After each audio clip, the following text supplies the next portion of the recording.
Komið sælblessuð, velkomin að Rauða borðinu. Það þriðjudagskvöld, 25. ágúst og við verðum með töluverða umræðu kosninguna á laugardaginn eins og við höfum verið með núna síðustu vikur, en samt ekki bara.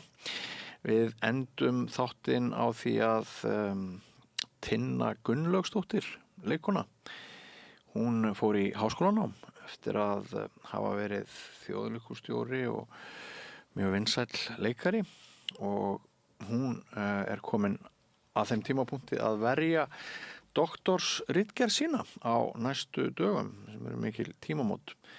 Hún ætlar að segja Gunnari Smára frá náminu, þýðingum, leikhúsinu og lífinu og þessari vendingu. Það er fróðlegt að fylgjast með því. Nú, það er önnur ansi góð kona sem stundum heimsækir hér Rauða borðið, nokkuð reglulega, líka mig við að segja, Margrét Valdimarsdóttir. Hún er afbrotafræðingur og hún kemur hér og spjallar við mig áhugaverður niðurstöður sem varðar sakhæfisaldur á Norðurlöndum. Svíar eru nýbúnir að gera breytingar á sakhæfisaldri, lækkan, og er eitthvað vit í því? Margrét svarar því og við förum yfir aðstæður hér á Íslandi einnig, fróðlegt spjall.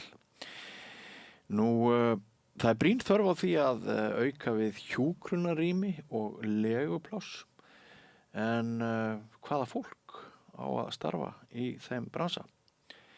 Það Steinunn Þórðardóttir, formaður Læknafélags Íslands, og Sandra B. Franks, formaður Sjúkraliðafélags Íslands.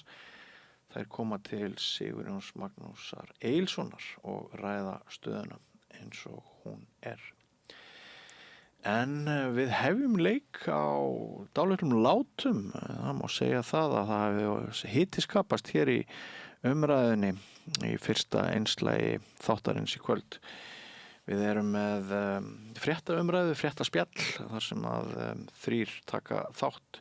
Það Jón Trausti Reynisson, blaðamaður, Lárus Guðmundsson, miðflokksmaður og athafnamaður, og Margrét Tryggvadóttir rithöfundur, og hörð átök milli Margrétar og Lárusar hvað var þar útlendingamál. Við ræðum niðurstöður dagsins, skoðanakannanir Evrópukosninguna, uppsagnir í borginni, menntamál og ekki síst útlendingamálin sem að skópu hér við Rauða borðið mikinn hita. Ekki fara langt, fylgstu með okkur, en það koma örfáar auglýsingar og svo hefst Rauða borðið. Hótel Bjarkalundur. Tjaldstæðin eru opin, mínigolf á staðnum og rafmagnshjól til leigu. Velkomin á Hótel Bjarkalund. Langar þig að byggja hús? Við hjá Arkitek færu þér heildarlausnina. Lóðir, hönnun, framleiðsla og uppsetning. Skoðaðu heimasíðun okkar, arkitek.is, og hafðu samband. Kennsluaðferðir hafa þróast mjög mikið síðustu 30 ár. Og Ísland getur ekki verið eina landið í Evrópu sem að færir sig tilbaka þessi 30 ár. Það koma til móts við þær aðferðir sem við miðaldarfólkið þekkjum og könnumst við úr okkar skólagöngu. Við viljum að skólarnir okkar þróist, séu virkir í nútímanum og jafnvel leið okkur inn í framtíð. Mótum framtíðina saman. Kennarasamband Íslands. Samlokubrauð, maltbrauð, tékkneskt-brauð, súrdeigsbrauð, brauð ársins, Bernhöfts bakari, íslenskt handverk síðan 1834. Ég heiti Kristinn Sigmundsson og styð Samstöðina. Samstöðin er óháð sjónvarpsstöð sem fjallar þjóðfélagsmál á vandaðan og yfirvegaðan hátt. Ég skora á ykkur að styðja hana með því að gerast áskrifendur. Samstöðin er ómissandi. Alþýðufélagið er frábær hugmynd. Félagsgjöld í Alþýðufélagið eru krónur 2.750 á mánuði og renna óskipt til dagskrár og útsendinga samstöðvarinnar. Samstöðin.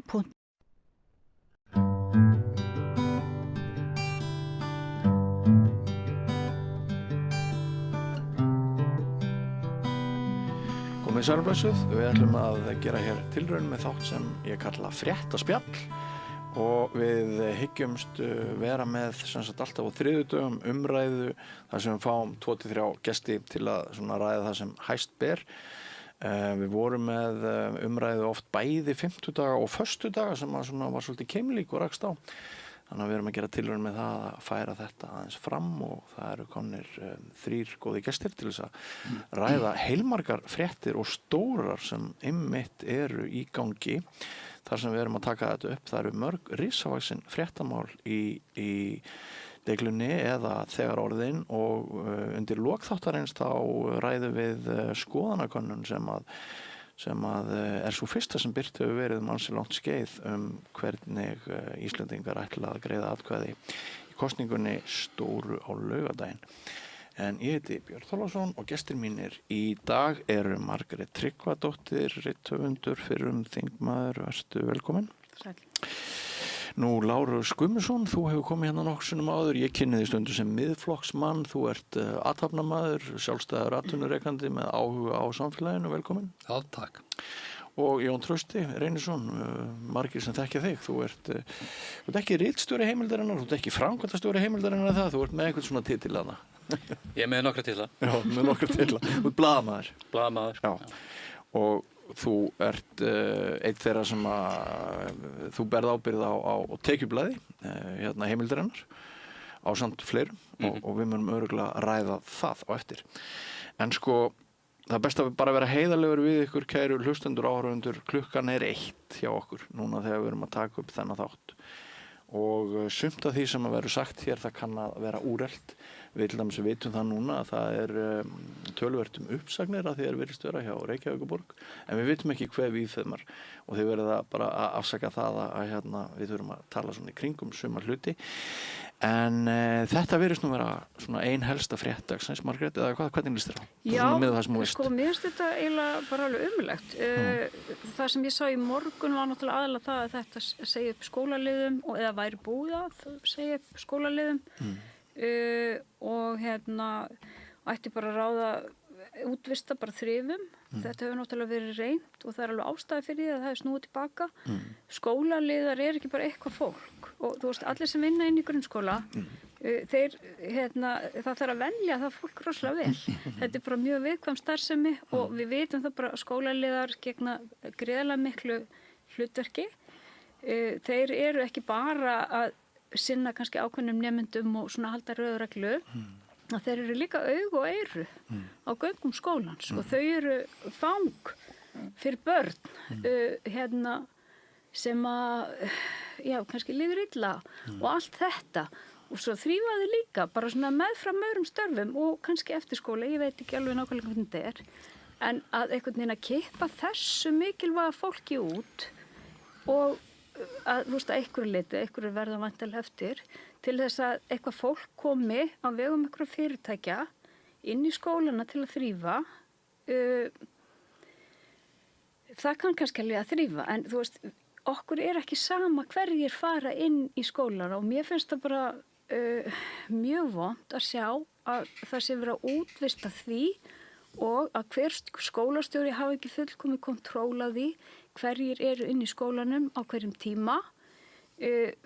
Þessar uppsagnir kuð líka vera, við náttúrulega vitum ekki alveg nógu mikið á velferðarsviði og ég veit að bara leikskólastjórar og aðrir hafa verið mjög ánægðir með þá þjónustu sem þeir og þeirra stofnanir fá og ég held þetta sé bara alveg fullkomlega ömurlegt og vanhugsað og það er kannski verið að spara ykkur krónur en þær munu kosta.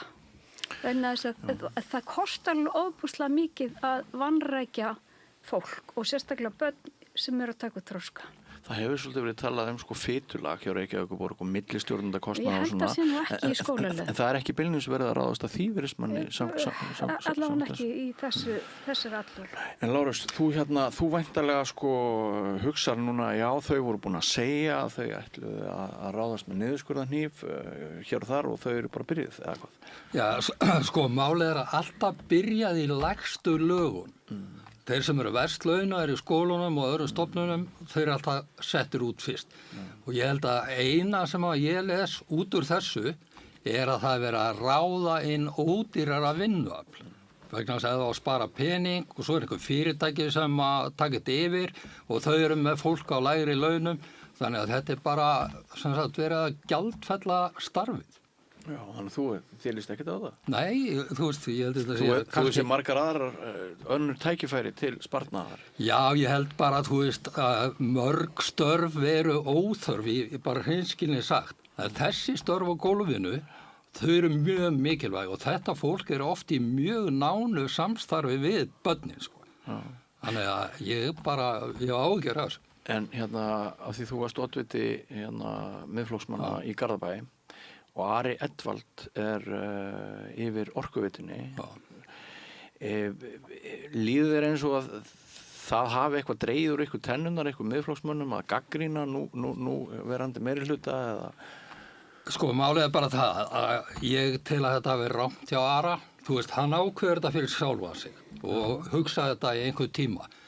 En mér finnst þetta að vera svona eins og bitlingur sem rétt að þér og freystingin til að taka bitlingin var meira heldur en pólitísk sín. Já, það er nefnilega það. Þetta bara persónulega dálut mig og þetta ekkert gagnrýni á Ara per se. Kannski finnst hún sjálfum og líklega að hann geti gert bara marga góða hluti í Orkuveitunni, en í þessu samhengi hefði ég sagt bara nei takk. Ok, áhugavert sjónarmið. Jón Trausti, ég búinn að vera að lesa blaðið frá ykkur og líka hjá Frjálsri verslun og ég bara að klípa mig í handlegginn. Ég vissi ekki að það væri svona margt fólk á Íslandi sem væri komið með það sem við höfum bara kallað í blaðamennskunni fyrir nokkrum árum brjálæðislega háa tekjur. Og þau að tala það að það er nú ekki verið að henda þeim burt sem eru með brjálæðislega háa tekjurna. Nei, eins og í þessu tilfelli það sem það vart að fylgja einhverju svona frjálshyggju að úthýsa skólaliðum eða þrifum á skóla og svo leiðis. Þetta er náttúrulega svona grundvallar spurning um viðskipti og svo leiðis að þú fær fyrirtæki, þetta fyrirtæki ræður láglaunafólk til að þrífa. Mjög gjarnan er þetta innflytjendur á Íslandi sem fá þessi störf. Þeir eru ekki í sömu tengingu við nemendunar af því að þetta eru verktakar og þeir eru ekki fastir starfsmenn á göngu skólans og það er ýmislegt sem glatast. En það sem verður til, það má velta fyrir sér, verður til einhver sóun í þessu. Er einhver sóun í því að þú ert allt hérna komið með svona hagnaðarstarfsemi inn í skólana þar sem það er milliliður sem þarf að hagnast. Nú hefur þetta verið álitið mjög jákvætt að það verið til hagnaður og arðgreiðslur og svoleiðis og fleiri fjárfestingar og eitthvað svoleiðis en þetta er samt svona stór spurning. Er hægt að flokka alla þessa milliliði sem verða til hér og þar, bæði bara verið að rukka á bílastæðum út allt og allt þetta þar sem venjulegi borgarar eru skatlaðir með einhverjum aðferðum einkarekstur. Er þetta endilega gott? Ég veit það ekki. En varðandi tekjurnar þá náttúrulega ef maður skoðar einhver ár aftur í tímann, 20 ár aftur í tímann, þá var náttúrulega brjálæðislegt hvernig misskiptingin var að aukast þegar bankamenn voru með að þá verði einhverjar 80 milljónir á mánuði sem er einhvers staðar nokkur hundruð milljónir í dag. Á þeim tíma þá voru ungir sjálfstæðismenn 2006, 2007 í mótmælaaðgerðum hjá skattinum þar sem þeir lögðust yfir bindin tekjuskattsins, meinuðu fólki aðgang að því og það voru átök meðal annars við almennu borgarar sem vildi skoða skrárnar en þurfti að leita aðstoðar hjá starfsmönnum skattsins til þess að fá að sjá þær vegna þess að það voru ungur sjálfstæðismaður sem ríghélt utan þetta. Þannig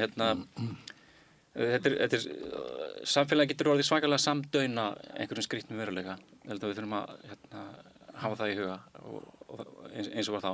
En tekjutölunar eru, eins og ef við tökum tekjutölur heimildarinnar, það er alveg grundvallar munur á tekjublaði Frjálsrar verslunar og heimildarinnar vegna þess að alveg eins og var þarna 2006-07 þá birtir tekjublað Frjálsrar verslunar mjög bjagaða mynd það er fyrst og fremst launafólk sem þar birtist, það eru bara launatekjur, það er ekki fjármagnstekjur.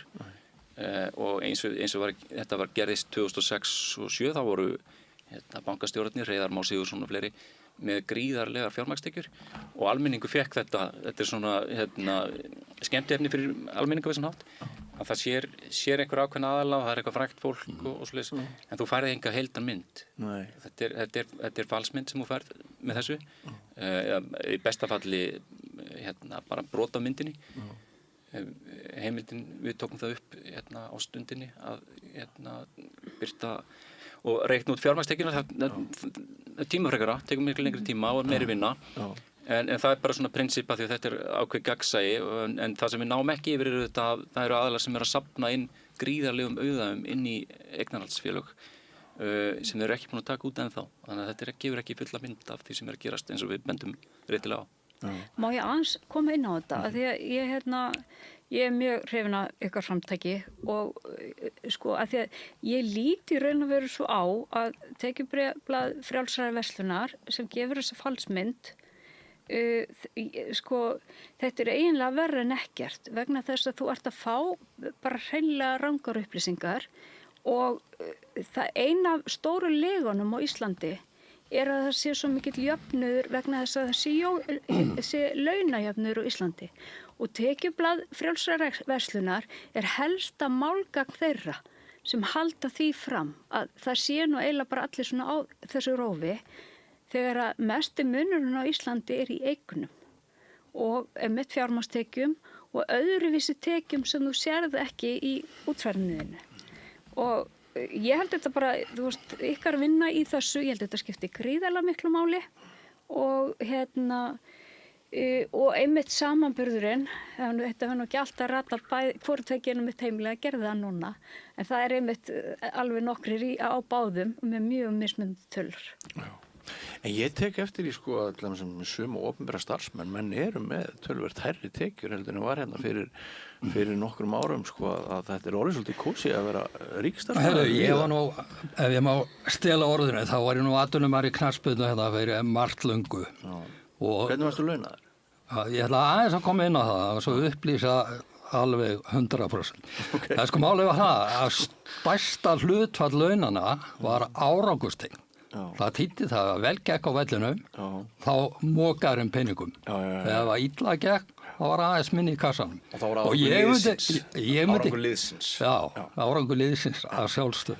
Ekki hvort ég var góður að slæma. Fyrst ekki aukalega fyrir að skora 1 mark. Nei, liðið. En hins vegar, þá mætti kannski færa þetta yfir á forstjóra nokkura stórra fyrirtækja á Íslandi. Og til að mynda Æslandir, ef við tökum það sem dæmi, ár eftir ár rekið með tapi á kostnað bara samfélagsins. Forstjórinn, hann er náttúrulega alltaf á höfðingja launum, þannig að ég myndi lækka launin hans strax, nema að fara að snúa við árangurum. En bara fyrirtæki eins og Landsvirkjun og svona skilur þetta er alveg brjálæðislega launatölur og nú voru það stutt síðan við fórum í gegnum sveitarstjórnarkosningar og það var mikið talað um það þyrfti að taka til og það væri fitulega og svona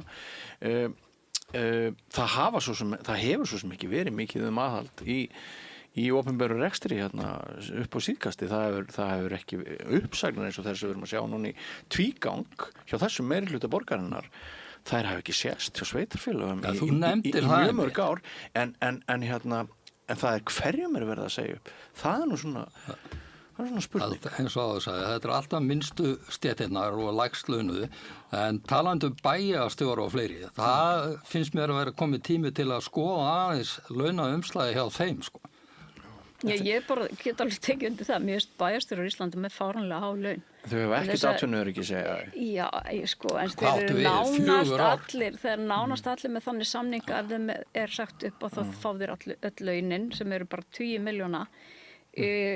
Það, ég er ekki alveg óháð í þessu. Ég er að tek þátt í bæjarpólitíkinni í Kópavogi, sitt í nefnd hjá Kópavogsbæ og Sko, en þú vilt vera fulltrúi í svona sveitafélagi vegna þess að þú hefur einhverja hugsunur og þú vilt vinna fyrir samfélagið þitt. Þetta ekki þannig að það sé svo ofboðslega erfitt að fá hæft fólk í þetta. Það ekki þannig. Það er bara alveg frekar hæft fólk sem býður sig fram bara alveg upp á von og óvon að komast, þú veist, bara til að hafa áhrifast samfélag og bara mikið af því fólki er mjög gott fólk. En mér finnst við alltaf vera að sigla lengra og lengra frá þeirri hugmynd að það er vera hóf. Já, ég er bara sammálaður. Og líka bara þetta, þú veist, þú horfir á eitt sveitafélag. Hvað af sveitafélagirinn sem það er. Hvað viltu að tekjumunurinn í sveitafélaginu sé?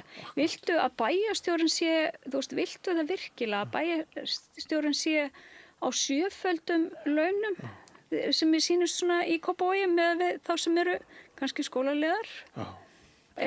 Ég hugsa þetta sé svona 6-7-föld laun. Einar svo stétt núna sem hefur fengið töluverða kjarabætur, það eru grunnskólakennarar. Mér er sagt, grunnskólakennarar segja mér að það sé ekkert óalgengt að grunnskólakennarar sé með 1 milljón, jafnvel rúma 1 milljón í laun og það bara þykir ansi gott í samanburði við margt annað á sama tíma og við vorum einhvern veginn öll sammála það að kennarar væru með mjög léleg laun fyrir ekki svo mörgum árum. En nú ber svo við að það er búið að hækka launin en samt eru margir sem halda því fram að menntakerfið hafi aldrei verið ónýtara heldur en akkurat núna. Það er til maður á Selfossi, kennari þar sem segir að það sé líka bara vegna þess að forista menntamála sé svo versta. Hann segir að menntamálin hafi aldrei verið í verri höndum en núna og talar þá Ingu. Þeir eru brjálaði núna síðast út af þessum að breyta þessi talnakvarða einkunnakerfinu með allt og stuttum fyrirvara. Már Ingólfur Másson, grunnskólakennari í Vallaskóla á Selfossi, hann segir bara að Inga sé ömurleg. Við höfum aldrei verið með jafn lélegan menntamálaráðherra og allt sé í hershöndum. Við sjáum Hauk Arnþórsson, stjórnsýslufræðing, stíga fram með grein í síðustu viku þar sem hann segir þið kennar þið þurfið bara að biðjast afsökunar á árangursleysi ykkar og þar vísar hann til PISA-könnunar og svona. Þetta er annað sem getur verið gaman að ræða. Já, ég er sko algjörlega til að tala um þetta og bara afsakið fyrirfram ef þið komið slítið að því að þetta er bara mjög mikið hertsamál og nú ætla ég að tala hérna bara sem formaður rithöfundasambands. Hve lengi? Ég gæti tekið þáttinn yfir.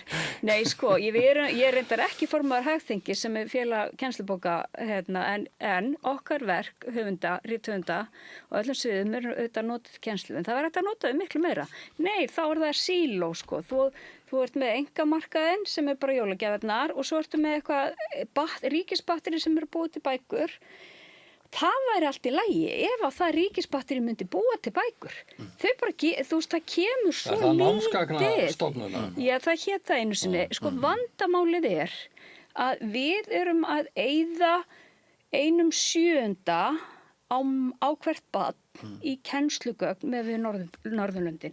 Við ættum að vera þú veist, að höfðatölu með meira, ekki 1/7, heldur miklu meira, en þess að okkar börn þurfa að læra öll sömu þögin og börnin í Norðurlöndunum sem hafa stórt samfélag til að búa til bækurnar.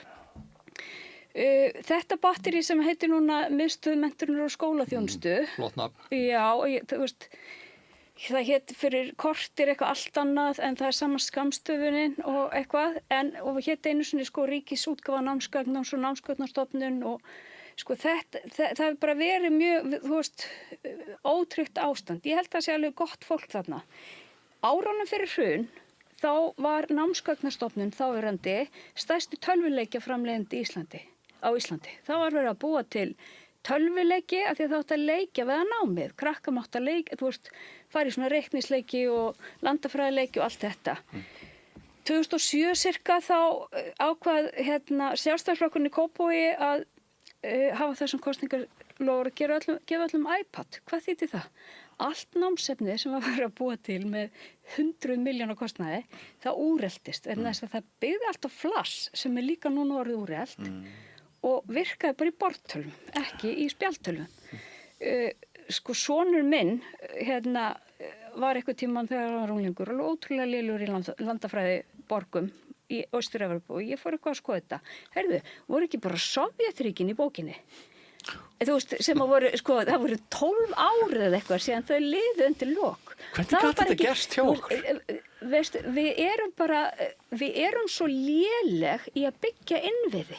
Þetta er grundvallaratrið og hvað gerist, allir þessi kennarar sem að ég held að sé ekki á of háum launum, þeir eru að búa til sín eigin mannásefni vegna þess að það er ekki til og núna þegar gervigreindin þá eru við rithöfundar og fleiri örgla í bara gríðarlegum vandræðum vegna þess að kennarar eru hreinlega að hlaða inn heilu skáldsögunum inn í gervigreind og láta gervigreindina búa til verkefni. Þú veist, þetta er náttúrulega margfalt, þú veist, lögbrot. Ég láta kannski gervigreindina þýða bækur fyrir nemendur erlendum uppruna. Þetta er allt að gerast og við höfum rætt þetta við ráðuneytið og það er allir voða sorry yfir þessu en spurðu, þú veist, viljið þið ekki bara koma eitthvað leiðbeiningar til skólana? Halló, við erum lobbyistar, eigum við að koma með leiðbeiningar inn í skólana?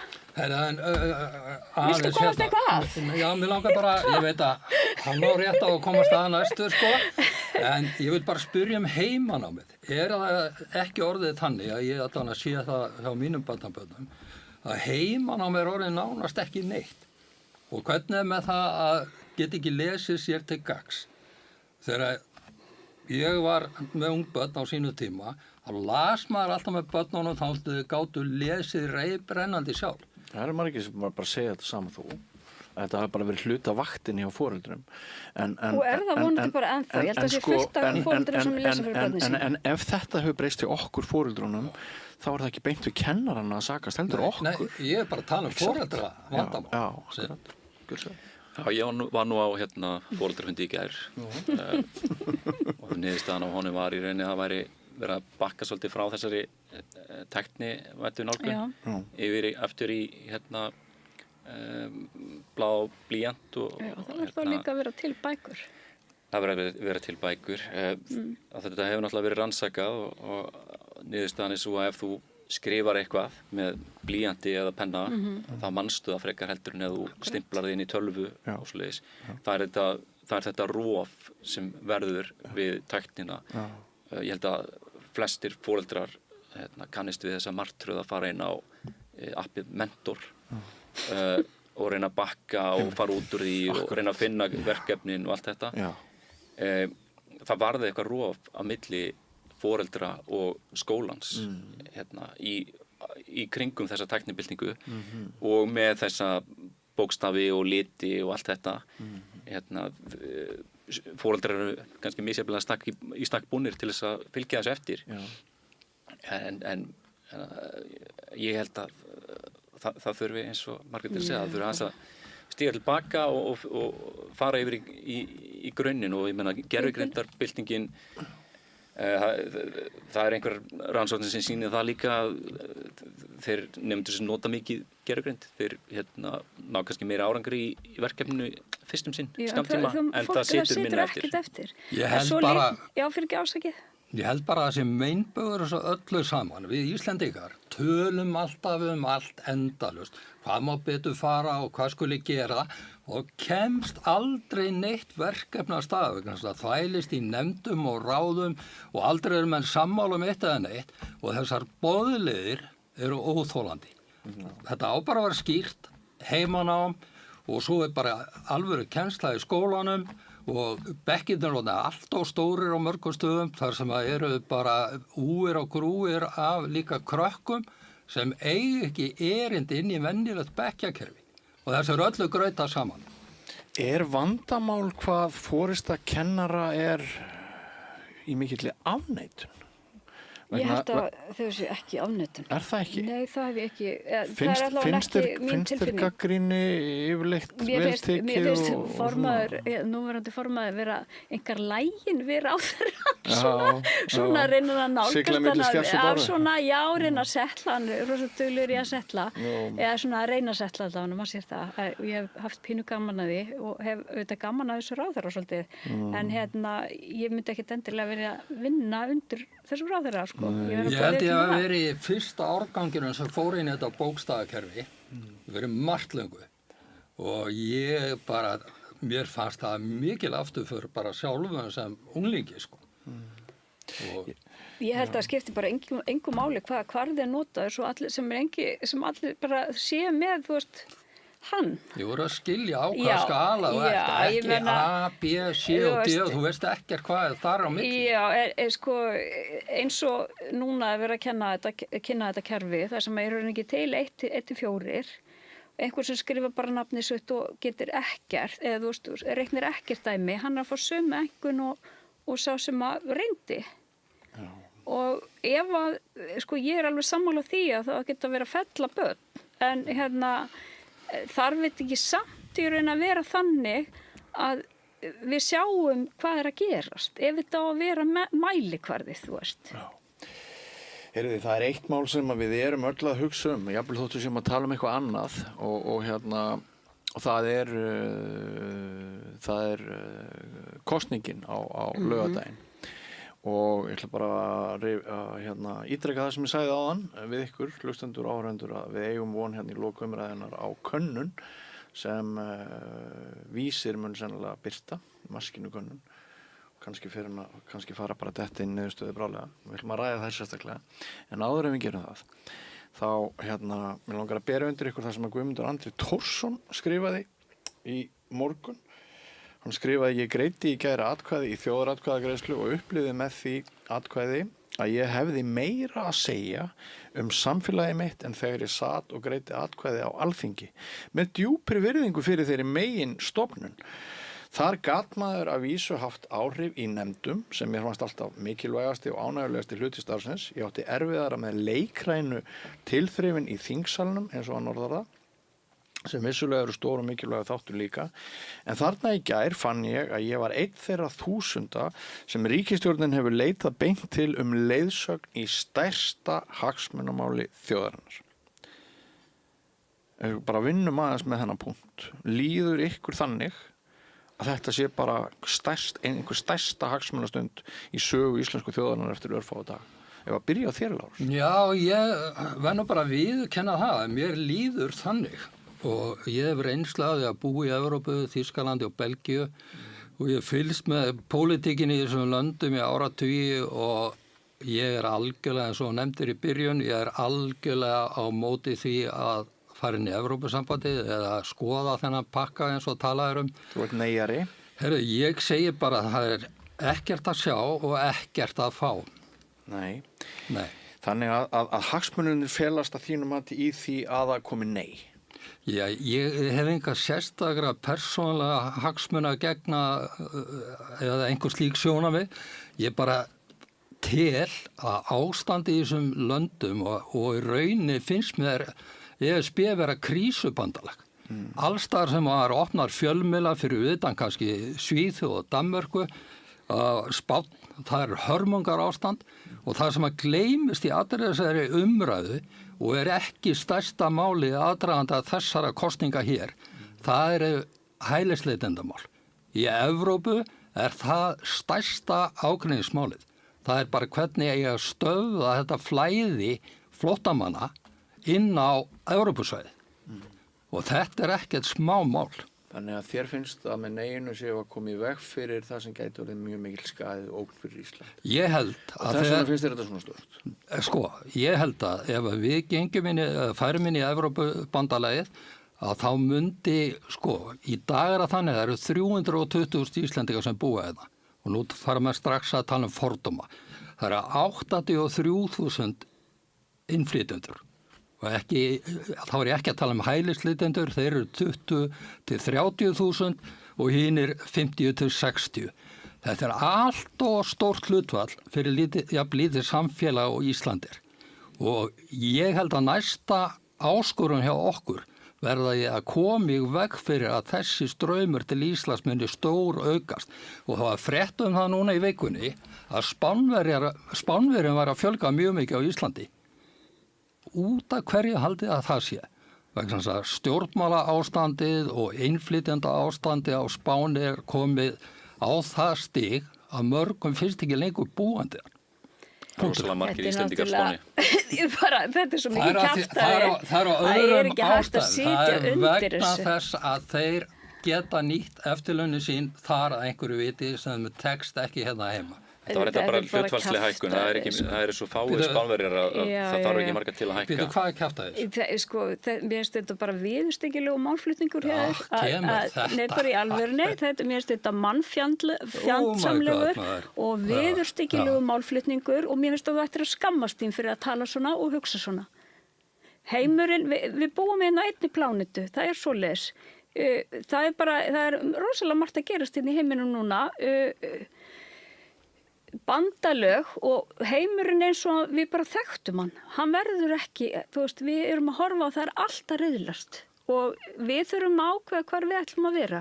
Ég vil að við verðum hjá Evrópu, ég vil ekki að Ísland gangi Evrópusambandið hvaða samning sem en ég held að þessi frábær tími til þess núna.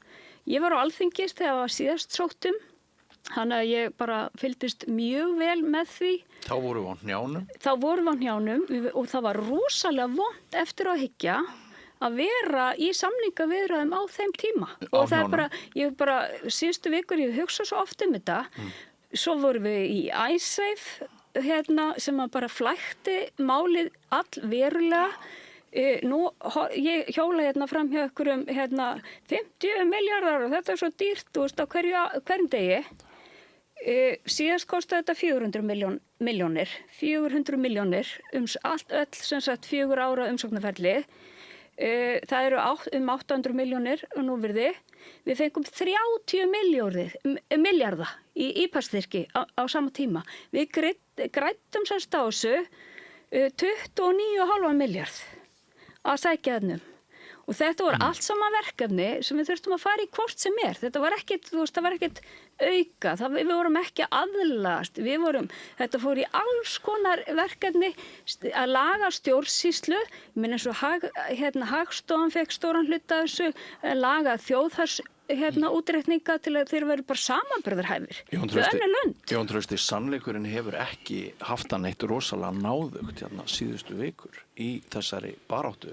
Ég man þegar þú komst til mín í vor, snemma í vor, og þú spáðir því að bottar og hernaður og að orðið yrði hallað. Þetta gæti orðið veigamikill þáttur í kosningabaráttunni. Nú eru bara örfáir dagar.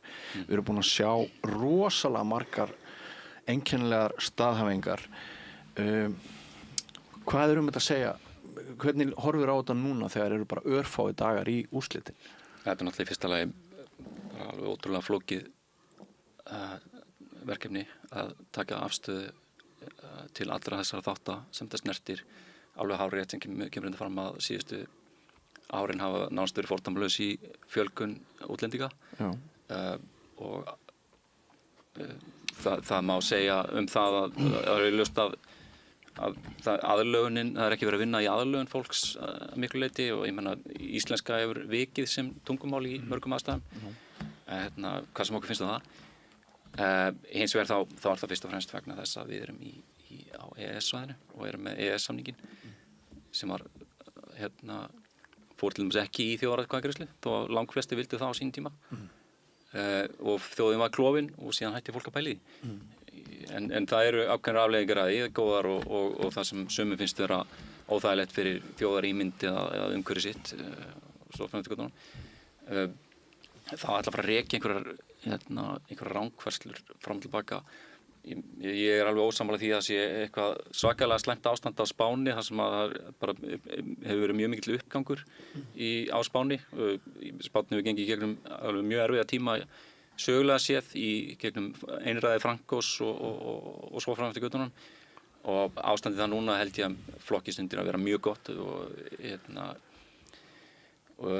sumir segja að fullveldið verði fórnað við aðild að Evrópusambandinu. Nú eru til dæmis Spánverjar að glíma við það að hafa tekið afstöðu sem er önnur en afstaða einhver samræmd ESB afstaða gagnvart Donald Trump þar sem Pedro Sánchez hefur meinaði að nota flugvelli til þess að ráðast á Íran og svo fram til götunum. Þannig að það væri mikið verkefni að ætla að taka einhverja afstöð til þess hvað satt og hvað ósatt í þessu öll saman. Af því það líka verið að fjalla ákveðna óvissu sem með samninga. Mér finnst ég líka bara að hafa heyrt það svo oft í kringum mig hjá leikmönnum að það sé ekki verið að kjósa það sem verið að kjósa. Heldur sé bara verið að kjósa beint aðildið ekki. Ég verð bara að hrósa Neyjurum fyrir þessa herferð. Fyrst þegar hún hófst, þá hugsaði ég með mér, nei, þetta mun aldrei fljúga. En þetta hefur flugið. Ég veist að ég verð að taka upp samtali við þig hérna áðan. Það að þú segir að sé skammalegt að hafa áhyggjur af því að hér streymi eftirlitslaust inn það verður ekki engin breyting á flæði fólks. Hvað ætti að gera? Á Ísland að taka á móti öllum sem vilja hingað að koma? Það verður aldrei þannig. Það verður aldrei þannig. Hvað áttu við? Þetta óboðlegur málflutningur. Þetta er rasismi og óboðlegur málflutningur. 65% Íslendinga að telja að illa hafi verið haldið á þessum mál. Já, og það er ekki óboðlegur málflutningur að færa rök fyrir því. 1% af fólk sem heldur fram vitleysu er ekki staðurinn. Það verður ekkert sannari fyrir það. Oh my god. Þú veist bara 50,000 flies eat shit. Mér finnst þú svolítið djarfur, Lárus, vegna þess að það er eitt sem allir Íslendingar eru sammála og það er það að allar þessar útlensku hendur sem hafa komið hér inn í atvinnulífið hafa haldið okkur gangandi. Núna síðustu ár. Við báðum þessar hendur, við báðum fólkum að koma og við vorum svo heppin að við höfum aðgengi af fólki sem hefur bara haldið upp í íslensku hef ég sagt að ætti engir að koma hingað? Nei, en sko þetta er bara, við erum bara ekki sammála við erum búin að fá frábæra þjónustu hjá mörgum, Pólverjum og fleirum og sambærilegum þjóðum. Þjónustu, við erum að tala fólk sem býr hérna, borgar skatta hérna, tekur þátt í samfélaginu. Það er ekki þannig að einhver ákveðnir hópar í þjónustur, það er enginn að tala það, ekki nokkur maður. Já, en það tengist ESB, það tengist ESB ekki nokkuð skapaðan hlut. Nei. Það er kannski tvennt sem ég var til að koma inn á með þetta, að við erum að tala að hingað hafi komið Pólverjar og unnið og mjög margir náttúrulega bara eru Íslendingar í dag og hafa bara orðið hluti af samfélaginu og þetta er mikilvægt að fólk komi og vinni hérna og það er jákvægt að það sé vinsælt að koma til Íslands. Nú þeir hins vegar, þegar ég segi þeir, þá er að tala Pólverjar og Litháar og fólk af fleiri þjóðurnum, því að fækka núna, þegar fara til baka. Það er 10% hækkun á launum í Póllandi á einu ári, sama í Litháen. Og atvinnuleysi bara horfið nánast í Póllandi. Já, þannig að það er gengið alveg gríðarlega vel hjá þeim. Í öðru lagi þá er í Evrópusambandinu, alveg eins og Lárus nefna, það er alveg mjög eldfimt ástand vegna innflytjendamála að fólk telur að það hafi margir telja að það hafi fjölgað of mikið innflytjendum og allt það sem því getur fylgt með kostum og göllum. Marine Le Pen mælist með mest fylgi fyrir forsetakosningarnar í Fraklandi. Í Þýskalandi sjáum við AfD rísa. Þjóðernis sinnaði stjórnmálamenn á uppleið í Evrópusambandinu, þannig að það getur vel verið að þeir skoðanabræður þínir verði við völd í stærstu ríkjum ESB. Nú tekur undir hennar orðum að það sé einhver rasismi hafa áhyggjur af því. Nei, ég sagði ekki rasismi. Þú sagði skoðanabræður og þú veist sem hafa áhyggjur af innflytjendum. Já, það er yfirleitt svona mjög mikið hægri fólk eins og Le Pen. Stimplaði bara sjálfur, sko. Stimplaði sjálfur, ég bara er að tala eins og flestir Íslendingar. Hvernig myndur þú lýsa því viðhorfinu? Ég myndi bara segja það að ég væri hlynntur þeirri stefnu að hér væri eftirlit með landamærum og það kæmi ekki hver... Það er það sem þau eru að biðja. Það er rauninni það sem er... Það er öll Evrópa að tala um. Það er rauninni það sem Þorbjörg Sigríður Gunnlaugsdóttir dómsmálaráðherra hefur verið að tala fyrir og vinna í. Hún er sjálf búin að tala fyrir því að stofna þennan brottfararbúðir fyrir þá sem eru hér ólöglegir. Er það ekki ESB? Og það er ekki gengið neitt. Það er ekki gengið neitt. En það sem ég er að segja er að Evrópusambandið það í rauninni getur fæst í þessa átt sem þú ert að tala um, alveg eins og í aðrar áttir og við erum hvort þið með frjálsan flutning fólks samkvæmt EES. Það er að nefna við Pólverjana að það er harðduglegt fólk margir Pólverjar og það er líka rasismi að segja heil þjóð sé hártugleg, þú veist, þetta er bara, þetta er óboðlegur málflutningur. Íslendingar voru svo þrældulir. Þannig að ekki vera með svona, þú veist, talandi eins og þú með. Pólverjarnir koma hingað. Þið tvö eruð ekki að fara saman á kaffi. Nei, alls ekki, sko. En Pólverjarnir, margir hverjir, koma hingað og hafa komið á undanförnum árum til að safna fé, til þess að búi hæginn fyrir svo flytja aftur heim til Póllands. Og þeim hefur gengið mjög vel með það. Og ef það er harðduglegt fólk, má ekki segja það? Nei. En sko, það sem ég var að reyna að koma inn á áðan, það var það þessi hellingur af fólki sem að muni greiða atkvæði á laugardaginn eitthvað allt annað heldur en í rauninni felst í þessu augnabliki. Og ég er hugsi yfir því, ég sá til dæmis það var kona í gær, Helga Bryndís, píanóleikari. Hún hafði farið í sund og það var einhver sem var að klæða svo í fötunum við hliðanum sem var svo stolt af því að hún var búin að kjósa og af því að hún vildi ekki að Íslands börn færi í Evrópuherinn. og þetta er sko, maður getur hlegið að þessu, en maður getur líka svona svolítið grátið að þessu og maður getur líka spurt sig hvort kannski tímasetningin á þessari kosningu var svolítið hæpin og vond.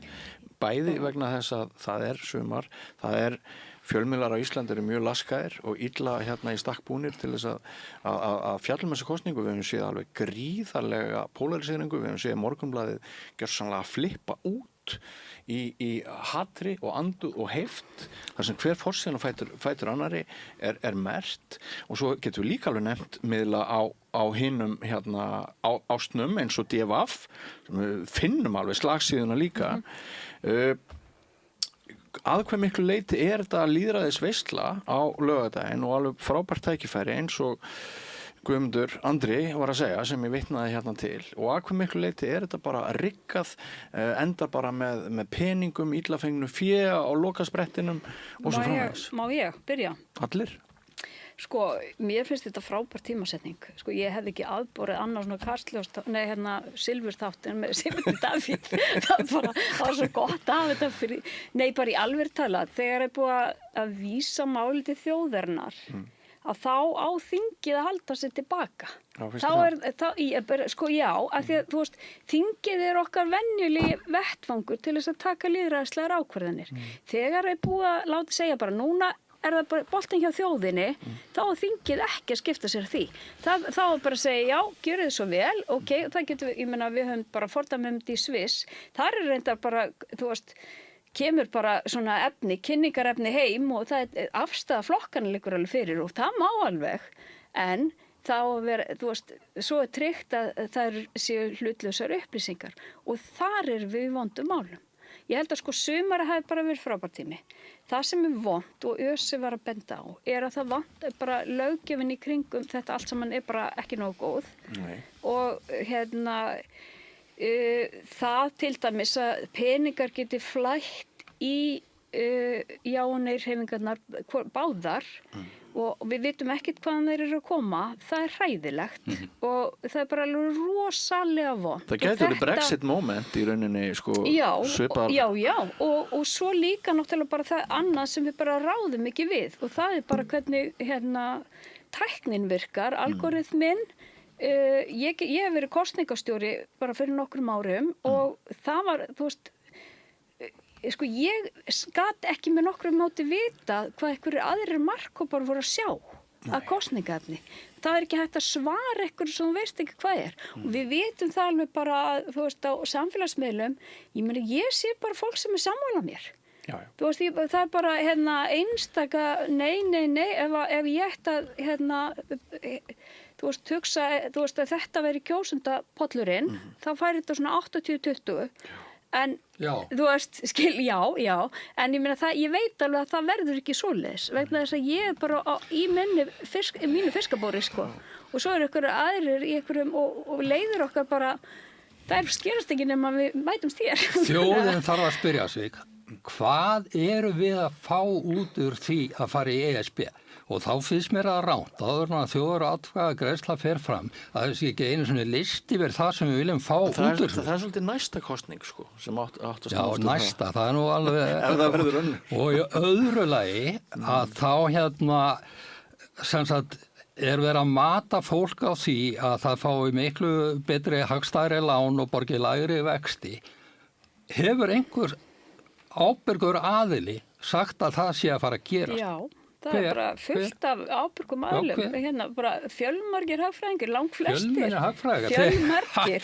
Ég held að það sé sögulegt yfirlit, bara gögnin segja það. Þú skoðar vaxtastig hjá þjóðum sem gangi í ESB, fyrir og eftir, þá lækkar vaxtastig. Hvissbang búm hjá okkur að lækka eitthvað vaxta. Það er heldur ekki kannski að tala eftir 20 ár.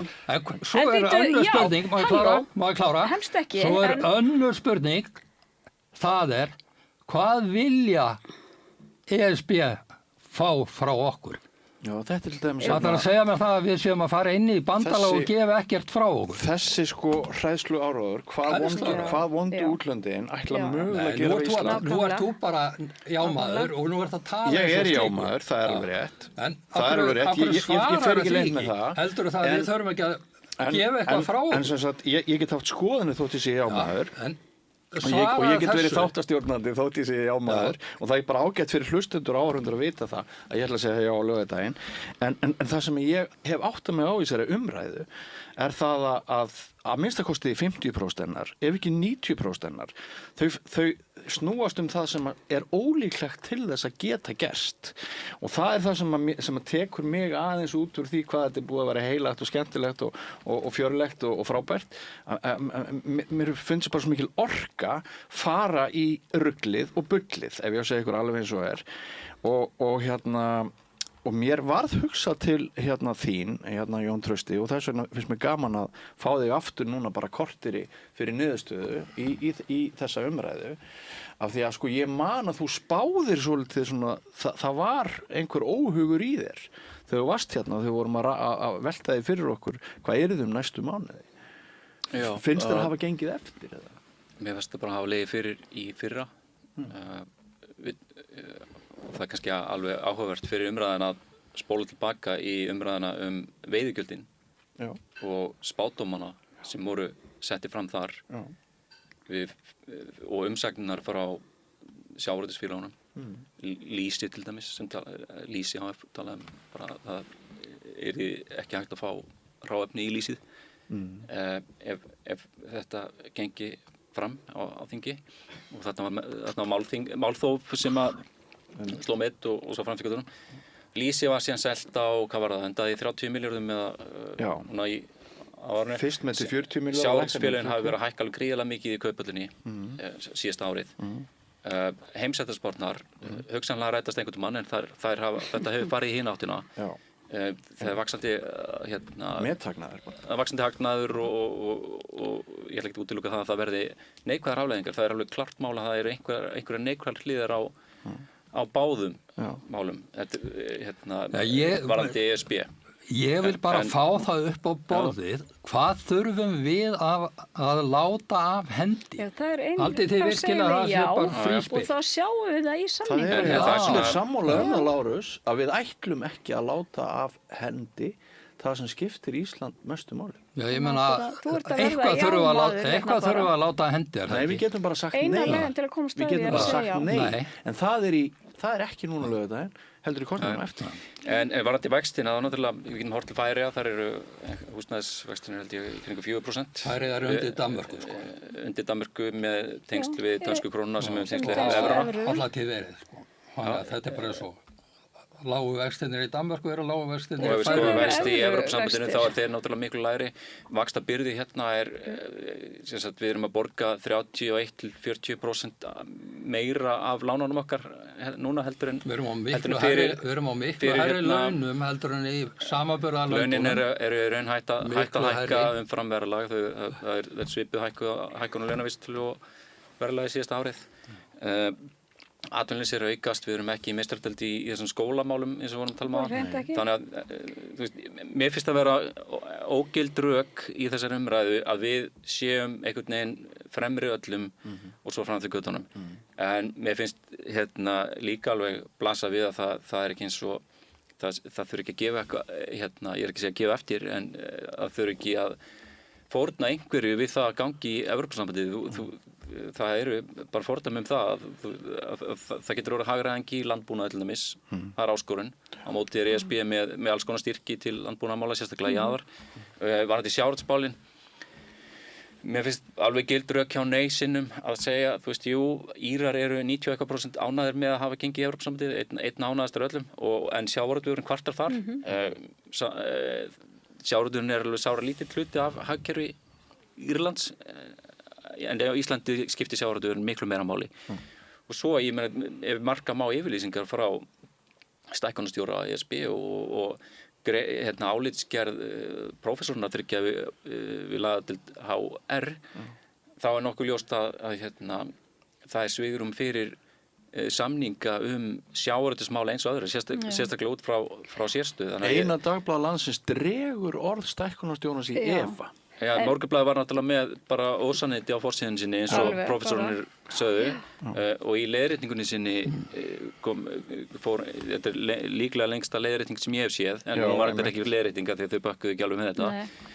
Þá voru að fara rök fyrir því að fyrirsagnir myndi lúta sínum megin lögmálum, en þú getur aldrei verið með fyrirsögn sem er ósönn, og ef þú ert með fyrirsögn í fjölmiðli, þá viltu geta staðið undir henni. Ef það er haft eftir einhverjum öðrum, þá þarf það að hafa það í gæsalöpum eða í viðtingarhætti eða eitthvað þannig. Þú fullir ekki bara, af því þá getur líka bara valið að fullir eftir því hvað þér finnst henta. Mér langar aðeins að koma inn á þetta með sjávarútveginn og Morgunblaðið á blaðsíðu 18 í dag. Það var svo skemmtileg grein í bókanum sem heitir Kæra Heiðrún Lind, fullyrðing þín er einfaldlega röng. Og hana skrifar maður sem ég veit svo sem engin meiri deila, hann heitir Torben Foss. Og hann fer bara yfir þetta og þetta er frábært og ég setti þetta inn á Facebook hjá mér og fólk getur fengið þetta þar og þar stendur: höfundur hefur meðal annars verið fulltrúi norska sjávarútvegsráðuneytisins í Brussel, aðstoða fiskimálastjóri og ráðuneytisstjóri í sjávarútvegsráðuneytinu. Hann var fulltrúi sjávarútvegsráðuneytisins í samningunum EES og aðildarsamningunum 1994 sem í Noregi. Og hann fer bara yfir þetta lið fyrir lið og líka bara það að bara þessi samningar sem að normenn svo felldu, að þar voru bara vararlegar undanþágur. En talandi umræðuna, það er ekki hægt að horfa fram í því að Morgunblaðið tapar 1,2 milljónum á dag. Þannig að þetta er, látum vera að einhver fjölmiðill ákveði að taka upp málstað, jafnvel málstað eigenda, en að vera niður... Nú skulum við ekki fara að tala fjölmiðl á Íslandi. Jú, að vera niðurgreiddur Ég ætlaði einmitt að eyða einhverjum mínútum í það áður við fáum þessa kleinu skoðanakönnun. Þetta er auðvitað bara yfir áhrif á samfélagið. Þetta er óeðlilegt. Gríðarlega áhrif á niðurstöður kosninga. En ef við tökum til dæmis bara Heiðrún Lind, þú tala með hana. Ég hef bara vegna umfjallana haft samband við Heiðrún Lind með spurningar vegna þessara stóru mála, veiðigjaldamálsins og ESB-málsins. Hún bara svarar ekki. Hagsmunum verður sjávarútvegsins á náttúrulega svara fyrirspurnum. Ég skil það mæta vel að ákveðnir svona forsvarsmenn fyrirtækja og annara svari ekki fjölmiðlum sem eru alltaf með ákveðna afstöðu til allra mála. DFF til dæmis skrifar eingöngu ríkisstjórnana á jákvæðan hátt. Það er alveg sama hvað gerist og þeir eru með miðflokkinn til dæmis og Sigmund Davíð á heilunum og það er valla dagur sem líður á þess að sé reynt að koma að höggja á hann og svona er bara fjölmiðlaflóran á Íslandi. Styrkjum er dreift. Ég held að þetta sem þú segir, það sé til margsum sem margir hugsa. Það er bara ekkert að marka þessi fjölmiðla, þetta er bara polariserað, hver er bara í sínu liði og hvað verður þá sannleikan? Sannleikurinn er bara mjög flókin. Það er sett að fylgja peningunum að það þarf að vera hægt að rökra þetta. Morgunblaðið er sannlega að fá peninga frá fólkinu sem er að berjast gegn ESB. Þetta liggur upp á borðunum. Það er allt annað heldur en að það sé einhver efnisleg slagsíða í einhverjum tilfellum eða einhver grunur það eða staðhæfingur það. Við reyndar hefum tekið þetta samtal áður og þú veist að nákvæmlega að þið fáið styrki frá ríkinu. Morgunblaðið fær meiri styrki frá ríkinu. Allir að fá styrki og það þýðir það að þið beitið ykkar ritstjórnarstefnu þannig að þið eru ekkert mikið að hnýta í ríkisstjórnina. Hagstjórnin hjá ríkisstjórninni hefur verið fyrir nefn. Hvað áttu við? Bara, Ómaklegt? já, mér finnst það. Það hefði ekki áhrif að vera með peninga sem út háður. Ég vann á fjölmiðli 12 ár. Þessir fjármunir sem koma í svona styrki, þeir eru háðir öðru en umfjöllunar efninu. Málega bara það. Ég meina, hlutlægir styrkir. Ég meina, regla hæfilegra fjarlæðar, er algjörlega tryggð í þessu. Sá sem úthlutari þingið sem hefur engin áhrif á hverjir fá. Málið er bara það að þegar þú komin á ríkisstyrki sem fjölmiðill, þá ertu ekki að höggva í stjórn landsins. Við erum með með örtungumál. Ríkisstyrkir til fjölmiðla eru lífsnauðsynlegir bara fyrir miðað við það ástand sem í bransanum. Það eru hærri ríkisstyrkir í Danmörku til dæmis og Noreg. Þú ert að afskrifa bara helstu lýðræðissamfélög heimsins með þessum BBC, ég meina, regla hæfilegra fjarlæðar, hún er fundin upp, þú veist, í kringum BBC. Þetta eru draumóra, sannleikurinn að sá að samfélagið og fjölmiðlarnir, þeir eru háður þessum ríkisstyrkjum og þeir beita sér oft í takti við það. Lárus, þú vannst lengi á RÚV, þú varst auglýsingastjóri. RÚV svolítið farið að hegða sér eins og einkamarkaði núna. Það með belti og axlabönd, það fær alla peningar sem hægt að fá. Þar þarf engin maður að hafa áhyggjur af atvinnu sinni og þetta eini fjölmiðillinn sem þarf ekki að hafa neinar markaðsáhyggjur, þau eru ekki háð auglýsendum, þau eru bara á frábærum stað. En þau hegða sér eins og einkamiðill, þau eru að dorga til sín gott fólk sem að var á öðrum fjölmiðlum, umræðustjóra á Sprengisands, á Bylgjunni og svona og ég hugsa að það hafa orðið dálítið mikið launaskrið þar líka. Hvernig finnst þér Ríkisútvarpið hafa staðið sig núna í upptakti þessar Evrópukosningar? Mér finnst bara Ríkissjónvarpið hreinlega vera oft í mörgum málum að taka afstöðu með eða móti einhverju og þannig á ríkismiðillinn ekki að virka. Þetta á að vera hlutlaust. Finnst þér að þinn gamli vinnustæður sé orðin skakkur í fréttaflutningin? Já, ég er bara margoft orðið var við það. Það er ákveðin skekkja þetta sem mótast til dæmis að mörgum fréttamönnum sem eru staddir á einhverju staði í pólitíkinni og þeir bara, það sést bara og er bara rauður þráður oft í þeirra fréttaflutningi hver þeirra persónlega afstæðir og það finnst mér rátt. Eru þið sammála þessu? Nei, ég er nú ekki sammála þessu.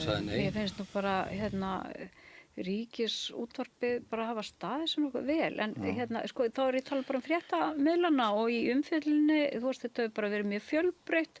Ég hef ekki hort á allt eða hlusta á allt. Hvernig finnst þér þessir umræðu þættir hafa gengið í Silfrinu núna? Mér fannst bara síðustu 2 þættir bara mjög fínir. Er þetta hjálplegt?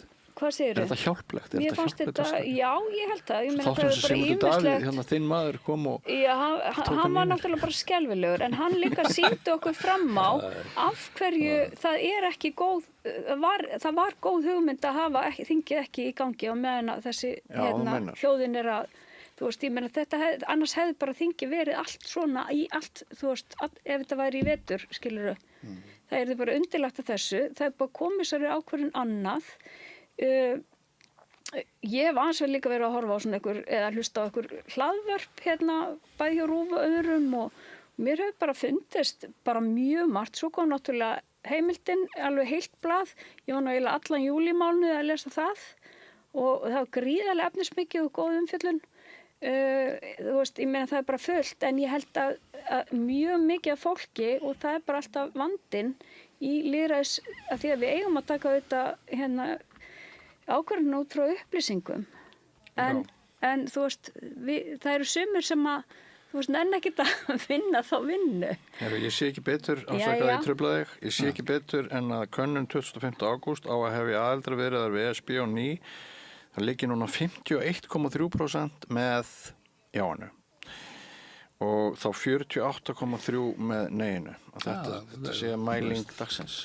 Fá viðbröð ykkar við þessu? Þetta er bara ótrúlega tæft og þessi satt sem haldið hefur verið fram að meira þessi líklegri til þess að mæta þannig að það hefur þurft meiri. Ég held að fólk sé bara mjög ákveði í báðum hreyfingum sko. og sjónarmiðum. En það ekki til þess að maskínur hjá þeim sem segja já, sem eru þeim svo Sjálfstæðisflokknum, að bara að keyra alla á kjörstað og svona?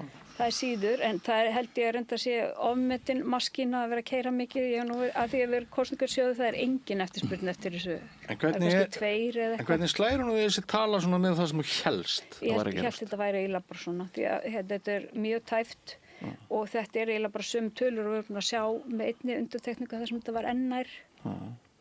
Hvað segir þú, Lars? Ég segi bara að þú veist, tölur eru tölur og þetta er mjög jaft, en þetta undirstrikar það sem að ég hef haldið fram á fleiri, að þessi kosning myndi skipta þjóðinni eða klifja hana í tvennt og að kljúa hana ætla ég að segja.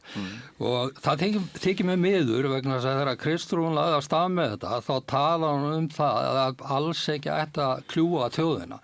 En það er mikil hitt í þessu, mikil reiði í báðar áttir og ég held að það muni líða langur tími hvernig sem þetta fari, þá til að náist almennileg sátt á meðal þjóðar. En hvað segir staðhæfinguna að jafnvel þótt jáið hefði mælst með 55% núna og nei 45%, þá sé ekki víst að það myndi duga á kjördag vegna þess að þið neyjarar, þið hafið það meira svona í ykkar, það sem meiri orka í ykkur að þið hafið meiri sterkari samfæringu og líklega mætu kjörstað. Ég tek undir það. Ég tel að það muni fara þannig nema verði einhver svona hugarsnúningur hjá yngra fólki sem nennir yfirleitt ekki að mæta á kjörstað og er ekki til í að skipta sér of mikið alls konar pólitík. Þú kastar ekki inn handklæðinu með þessu tölu? Nei. Nú bara veit ég það að þeir sem er á móti Evrópusambandinu og aðild og móti því að kíkja í þennan fræga pakka, að þau muni vinna enn harðar að því að koma neginu á sinn stað. Já, Jón Trausti, þú farið að loka orðin, við þurfum að rýma til fyrir næsta holli hérna í stúdíónu. Hvernig líst þér á þessa tölu? Kemur hún þér á óvart? Já, kemur henni ekki á óvart. Svona 52-48 er það sem býst alveg við. Við erum auðvitað nýbúin að fá á okkur stýrivaxtahækkun upp á 0,25%. Það hjálpar ekki neginu. Við mánaðamótin verður síðan rennur út tímabundin lækkun á eldsneyti sem átti að svona hjálpa okkur í gegnum verðbólgukúfinn. Kjarasamningar vera lausir, þannig að það er mörg moment sem vinna gegn neginu og ég myndi segja að það hljóti að vinna aðeins gegn neginu líka að Bandaríkjaforseti sé að kúa nágranna sína og hóta þeim, Kanadamönnum og eina stór ástæða fyrir því að fólk vill horfa til Evrópusambandsins núna og kannski ástæða fyrir því að flýta kosningunni er að Bandaríkin er að hegða sér eins og töluvert mikil ógn gagnvart Íslandi líka, hótarataki yfir Grænland og svo framvegis. Þannig að já, ég ætla nú ekki að fara að spá einhverju, en þetta heimurinn er bara ekkert eins og hann var. Þetta kannski er þetta að virka þessi aðferð að eins og Sigmundur Davíð benti alveg réttilega á að það veru helstu talsmenn ESB hættir að tala, minna að tala fyrir inngöngu í ESB, meira að tala fyrir því að sjá í pakka. Eru búin að fjarlægast aðeins frá því, en þjóðernishyggjan er alltaf sterk. Ég ætla að draga þetta niður í sömu tvö orðin og Eiríkur Bergmann, stjórnmálaprófessor, notaði við mig þegar við hittumst í M1 búnisklefanum í Sundi fyrir 2 dögum. Naktir. Naktir, allsberir. Fáránlega spennandi. Þetta eru bara þau 2 orð sem mér finnst að lýsi laugardaginn best, sko. Það veit engi hvað gerist. Margrét Tryggvadóttir, kæri þakkir fyrir komuna, Lárus Guðmundsson, kæri þakkir fyrir komuna, Jón Trausti Reynisson, búið að vera virkilega gaman að hafa ykkur í heimsókn. Við höldum áfram með allt efni sem er kannski svona bæði skylt og ekki eftir andartak, ekki fyrir langt. Ég heiti Þórhildur Þorleifsdóttir. Á Samstöðinni er fjörug, opin, skemmtileg og gagnrýnin umræða allt milli himins og jarðar. Samstöðin á erindi inn á öll heimili. Hvar skrái ég mig í áskrift? Samstöðin.is.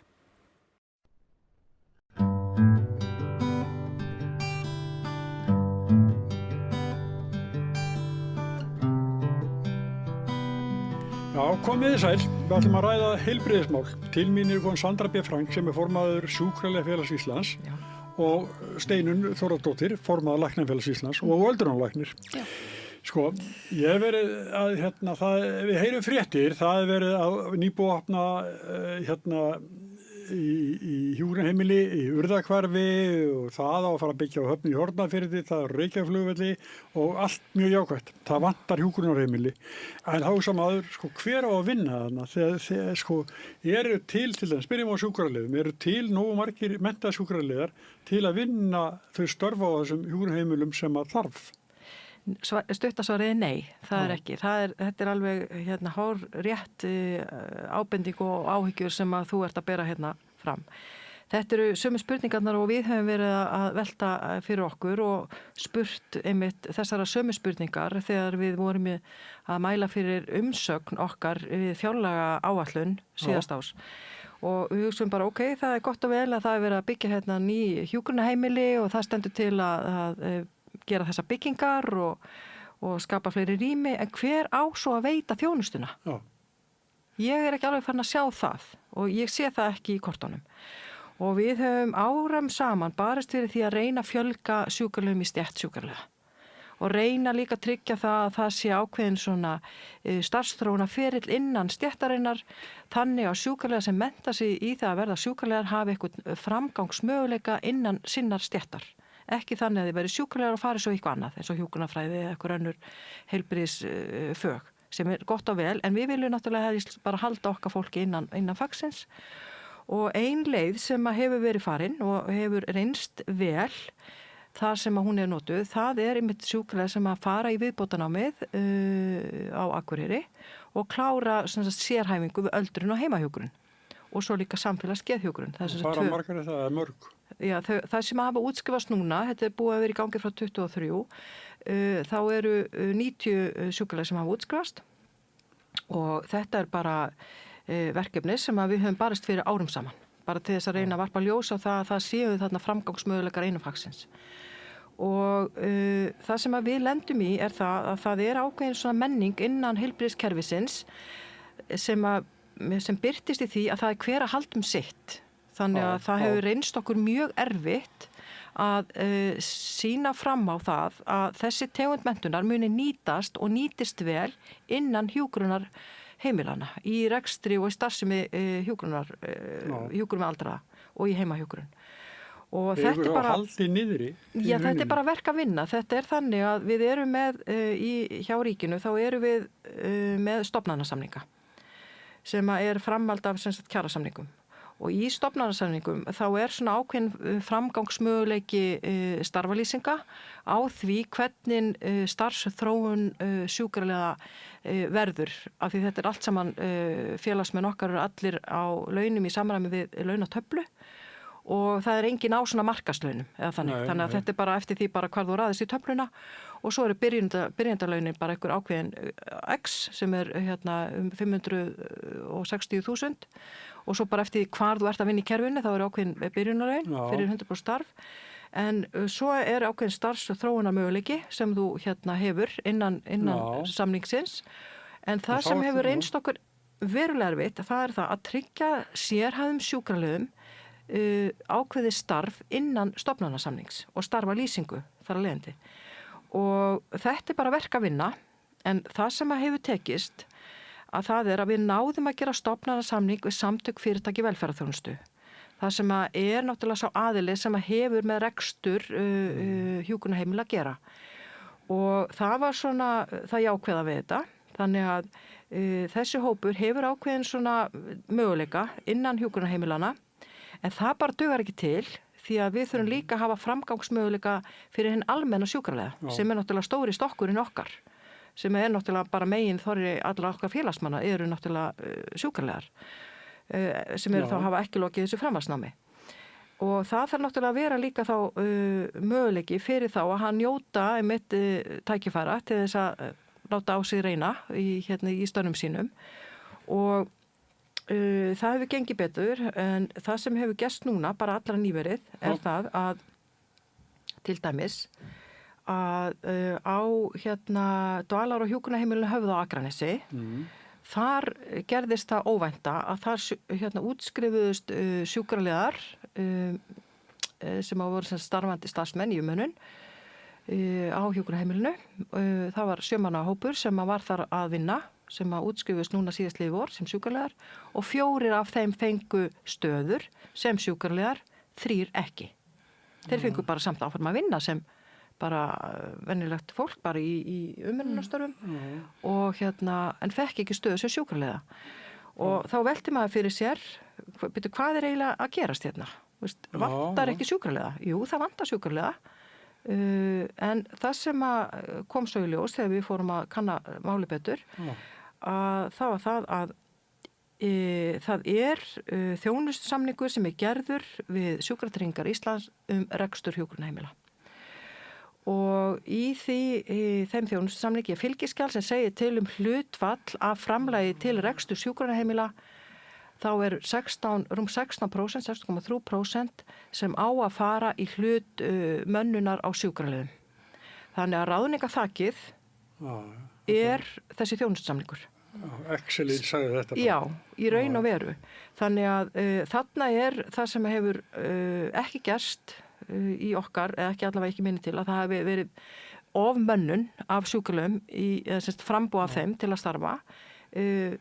Vinnuframlag þeirra vel þegið, þeim boðið starf en ekki sem sjúkraliði af því að ráðningaþakið segir það og þá hugsa maður það er eitthvað bóið að vita og svo vitum við það að þar sem að mönnunin góð af sjúkraliðum og fólk með þessa tegund menntunar þá eru gæði þjónustunar miklu betri og það mælt í ákveðnum gæðavísum hjá embætti landlæknis og þar sem mönnunin góð á sjúkraliðum, þar allt á grænu. Þar bara eru ekki þessi atvik eða óhöpp eða ekki nægilega góð hjúkrun.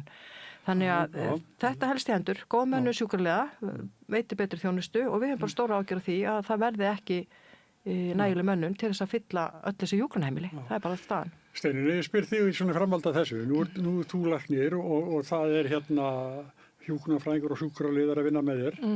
Að þú finnir vandalega mun á því ef að það sem sagt, að þú kannski vinnur ekki með ófaglærum. Jú, svo sannarlega vinn ég með öllum þessum hópum. Bæði hjúkrunarfræðingur, sjúkraliðum, ófaglærum og bara fleiri heilbrigðisstéttum. Og ég ætla að byrja á þeirinn að lengra haldið að hrósa ófaglæra fólkinu líka því að það stórkostlegur mannöður í því og margt að vinna alveg virkilega gott starf en alveg eins og Sandra segir þessi menntun sjúkraliðana skiptir gríðarlega miklu máli upp á gæði og auðvitað líka til að vinna hlið við hlið með þeim sem eru ófaglærðir. Það gríðarlega mikill styrkur í því fyrir þá ófaglærðu að hafa faglærða fólki þá í einhverju mæli með sér á vaktinni.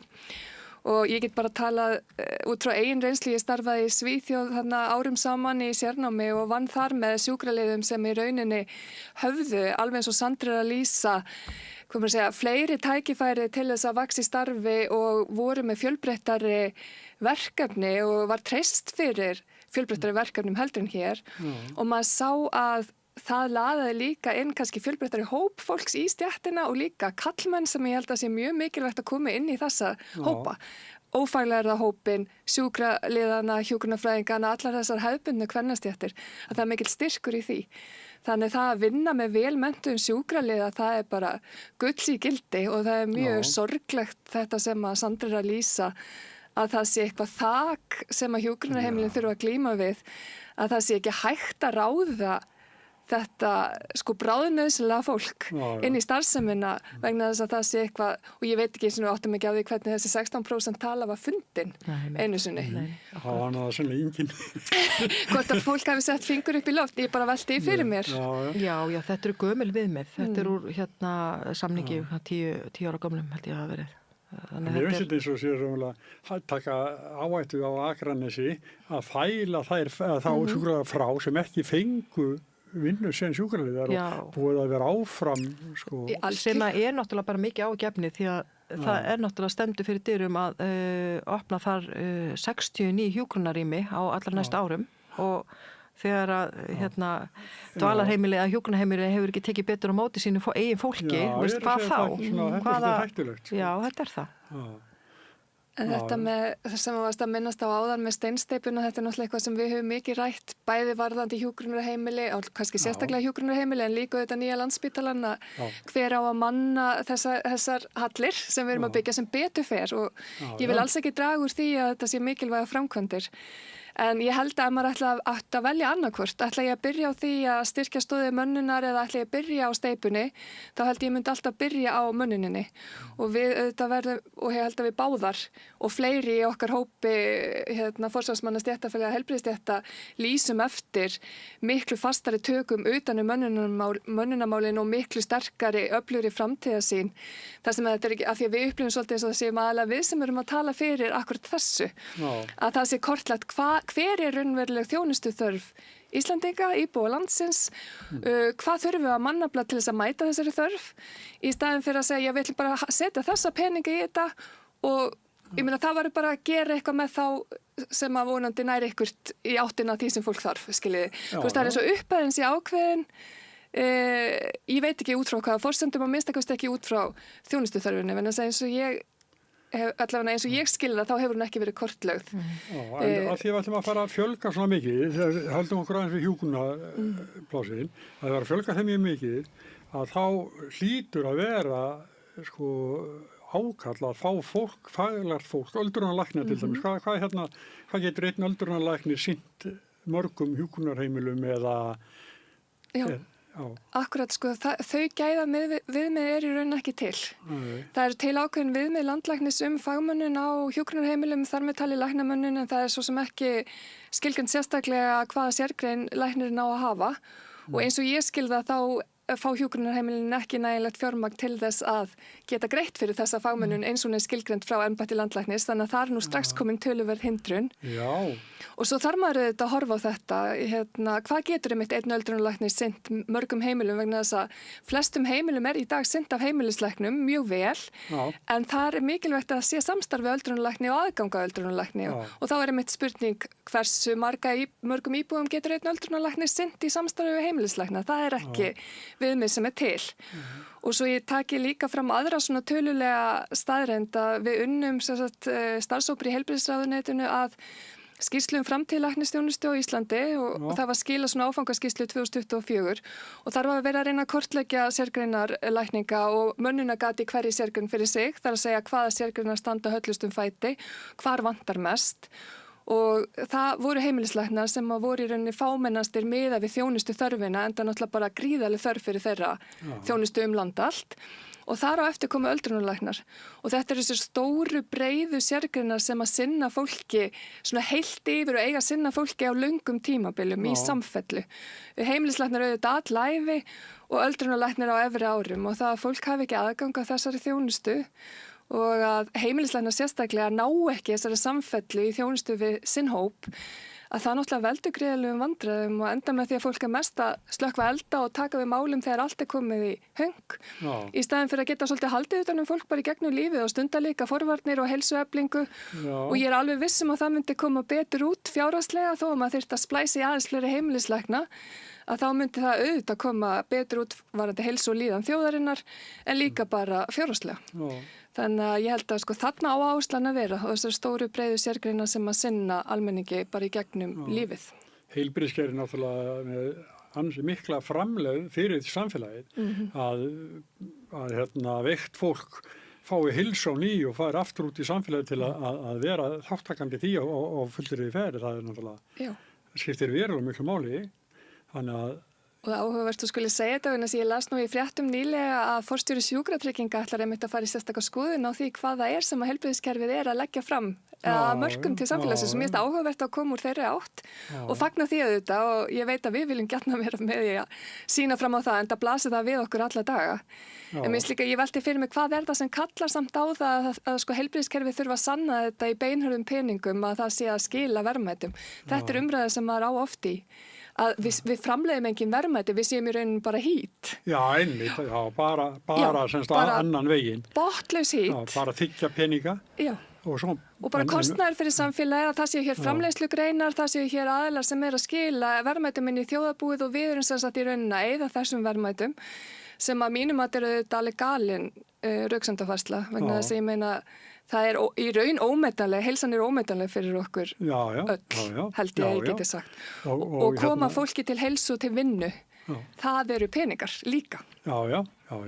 Og það er alveg það er alveg ljóst. En þetta er eins og sko, stjórnmálin, þau sem að taka þessar ákvarðanir, séu ekkert að hugsa þetta alla leið. Það vantar svo margt inn í þetta. Og hvað verður, sko? Hvað verður? Getum við haft, til dæmis, tökum hjúkrunarheimili aftur, getum við haft þar ófaglært fólk bara eitt á vaktinni, næturvöktum? Á ég að grípa þennan? Bara alls ekki? Alls ekki? En tíðkast það? Ekki svo ég viti. Nei, ég held að það sé nú ekki almennt, sko, það sé þannig, en það eru þó dæmi það og maður heyrir af því, en ég held að almennt sé það nú ekki þannig að það sé eingöngu ófaglærðir. Nei. En það er vissulega skortur á faglegu fólki og það er oft mikið álag á þessum eina faglæðar sem er þó til staðar, einhver staðar í náanlegur, en ég held að almennt sé að þá sé nú ekki lagt upp með það að fólk sé ófaglært að taka að sér svona heilu deildarnar, en það er samt þannig og maður náttúrulega heyrir margt.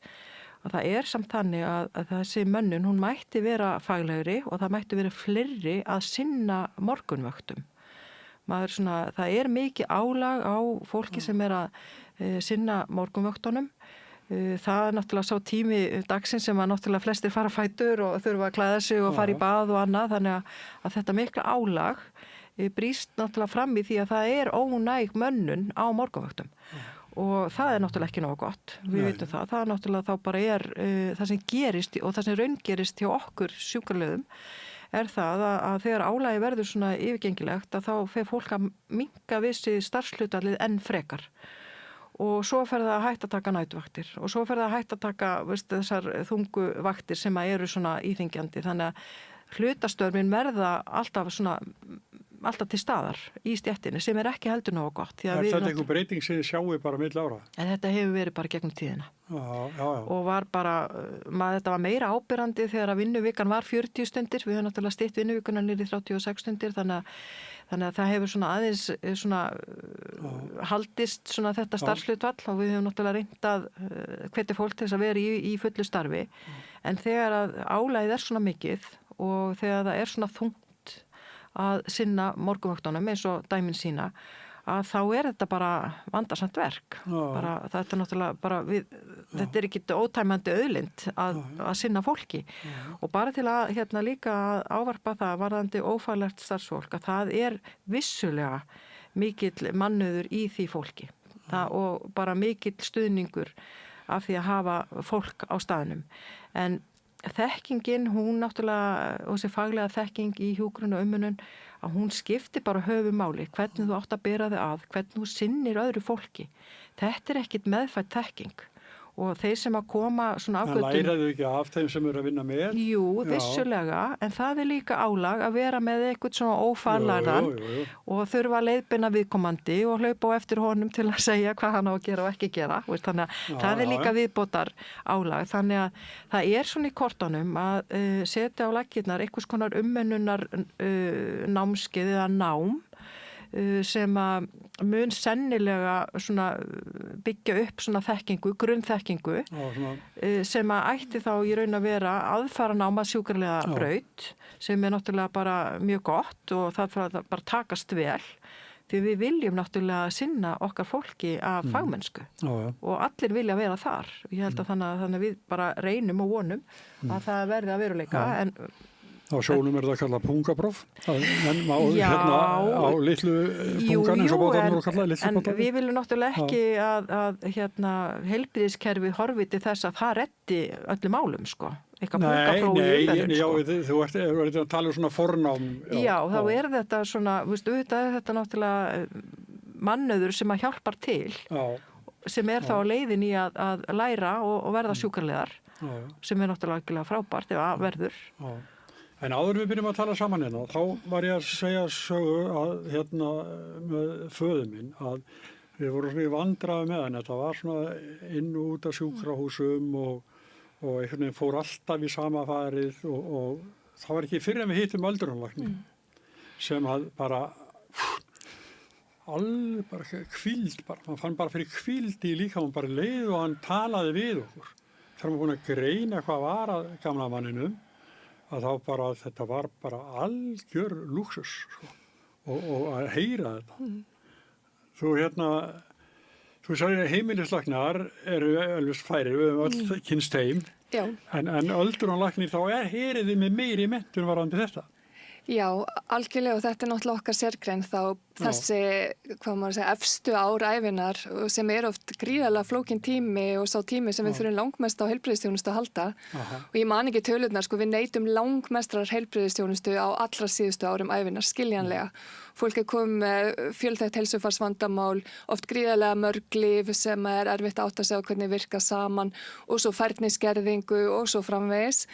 Þannig að þetta er svo sannlega sérgrein fyrir sinn hatt og ég held að sérstaklega í ljósi stöðunar hér á landi og framtíðarinnar næstu árin að þá þurfum við að spýta verulegir lófana varðandi að hafa þessa þekkingu öldrunarlækna aðgengilega fyrir þessa stóru hópa sem að eldast og því miður veit ég ekki til þess að það sé neitt kerfisbundið verið að reyna að hvetja lækna til að velja þá braut sérstaklega. Við erum með sérnám í öldrunarlækningum á Íslandi sem mikið fagnaðarefni þannig að það hægt að klára þetta hér. En betur má ef duga skal, það þarf líka að laða fólk inn í þessa greinar. Og við sem að vinnum með eldra fólki og við verðum við öldrunarfordóma í samfélaginu. Ég held að það sé bara óumdeilanlegt og mér er til dæmis áhugavert af því ég ætla aðeins bara að fara út fyrir efnið en í Evrópusambandsumræðinni þá verður maður töluvert var við þessa öldrunarfordóma og maður hugsa að þeir eru að því virðist ennþá viðurkenndir að segja sko gamla fólki á ekki að kjósa þetta það kemur þeim ekki við og ég fæ alltaf svona pínu mér finnst það svo óþægileg umræða verandi öldrunarlæknir og verandi meðvituð öldrunarfordóma vegna þú myndir aldrei segja sko þetta kemur ekki konum við eða ungu fólki eða samkynhneigðum, ég veit ekki hvað hópu myndi geta tekið út, en að taka eldra fólk svona sérstaklega út og segja að þetta verið ennþá að vera samþykkt, þannig að við þurfum líka að brjóta niður þessu öldrunarfordóma og í rauninni ákveðna fordóma gagnvart fólki sem að sinnir öldruðum. Það til dæmis þótti ekki droslega töff að vera öldrunarlæknir þegar ég valdi það og maður þurfti svolítið að standa í lappirnar. Gagnvart bara af ástríðu.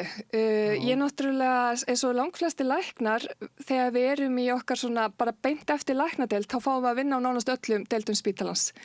Skurð og kvenn og lyf og bara út allt. Þannig að þú fær mjög svona víðtæka reynslu af því sem að þú gætir hugsanlega valið þér. Og ég fjall algjörlega fyrir gamla fólkinu vegna þess að mér fannst þetta að vera langskemmtilegasti hópurinn að tala við. Og öldrunarlæknar fengu þann lúksus að geta gefið sér tíma. Það var svona í rauninni viðurkennt að við mættum gefa okkur meiri tíma en aðri læknar með hverjum og einum vegna þess að fólk bara þurfti það á því að halda og maður var átt komin á kafun í ykkur æsilega sögur á skipstjóra á hafi úti eða ég veit ekki hvað fólk sem bara býra heilli ævi af lífsreynslu og sko þetta er svo fjölbreyttur hópur vegna þess að við erum búin að fara í gegnum þetta öll á ólíkan hátt.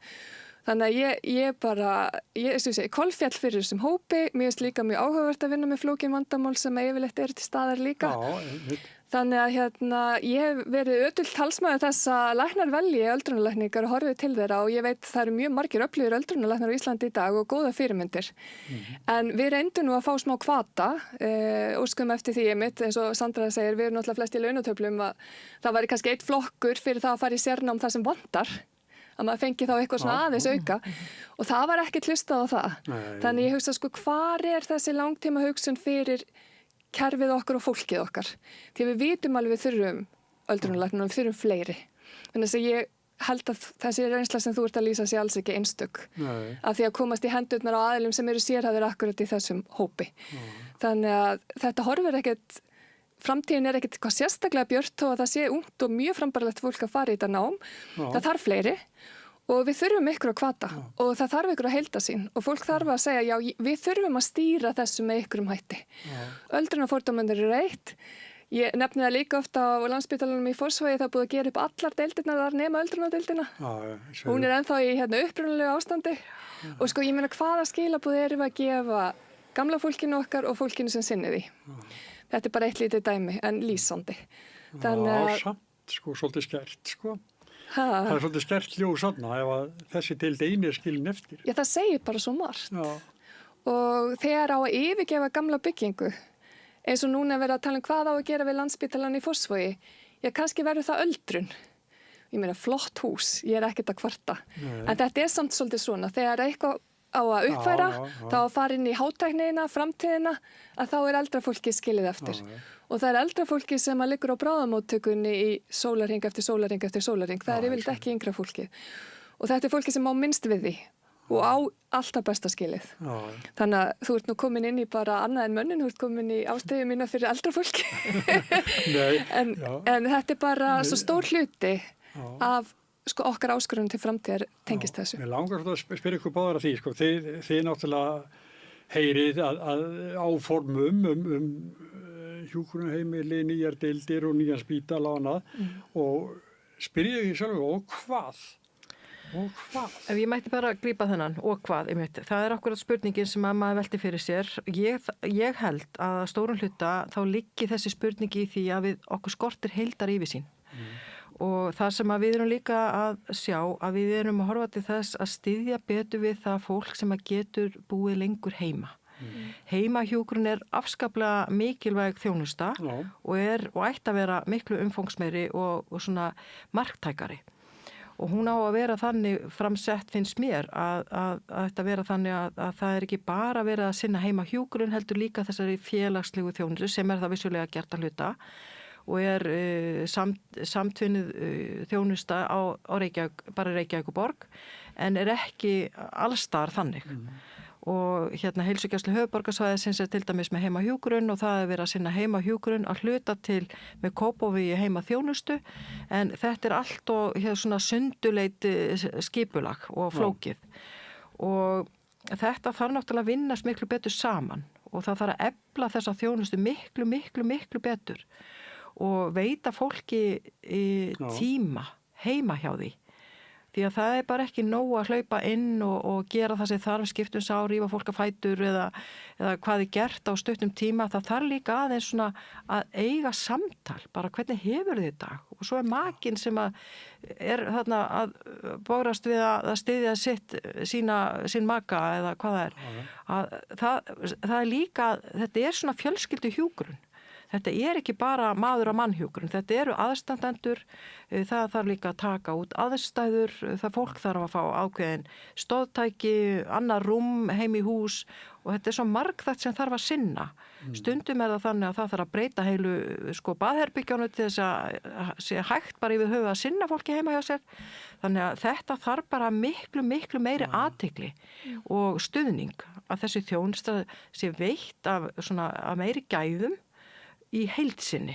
Ég ekki að segja að það sé ekki gæði í þjónustunni, en hún svo brotakend og hún flókin og fólk sem stendur frammi fyrir því að eiga maka sem komin á það stað, get ekki farið sjálfur á fætur, hvert á hann að leita?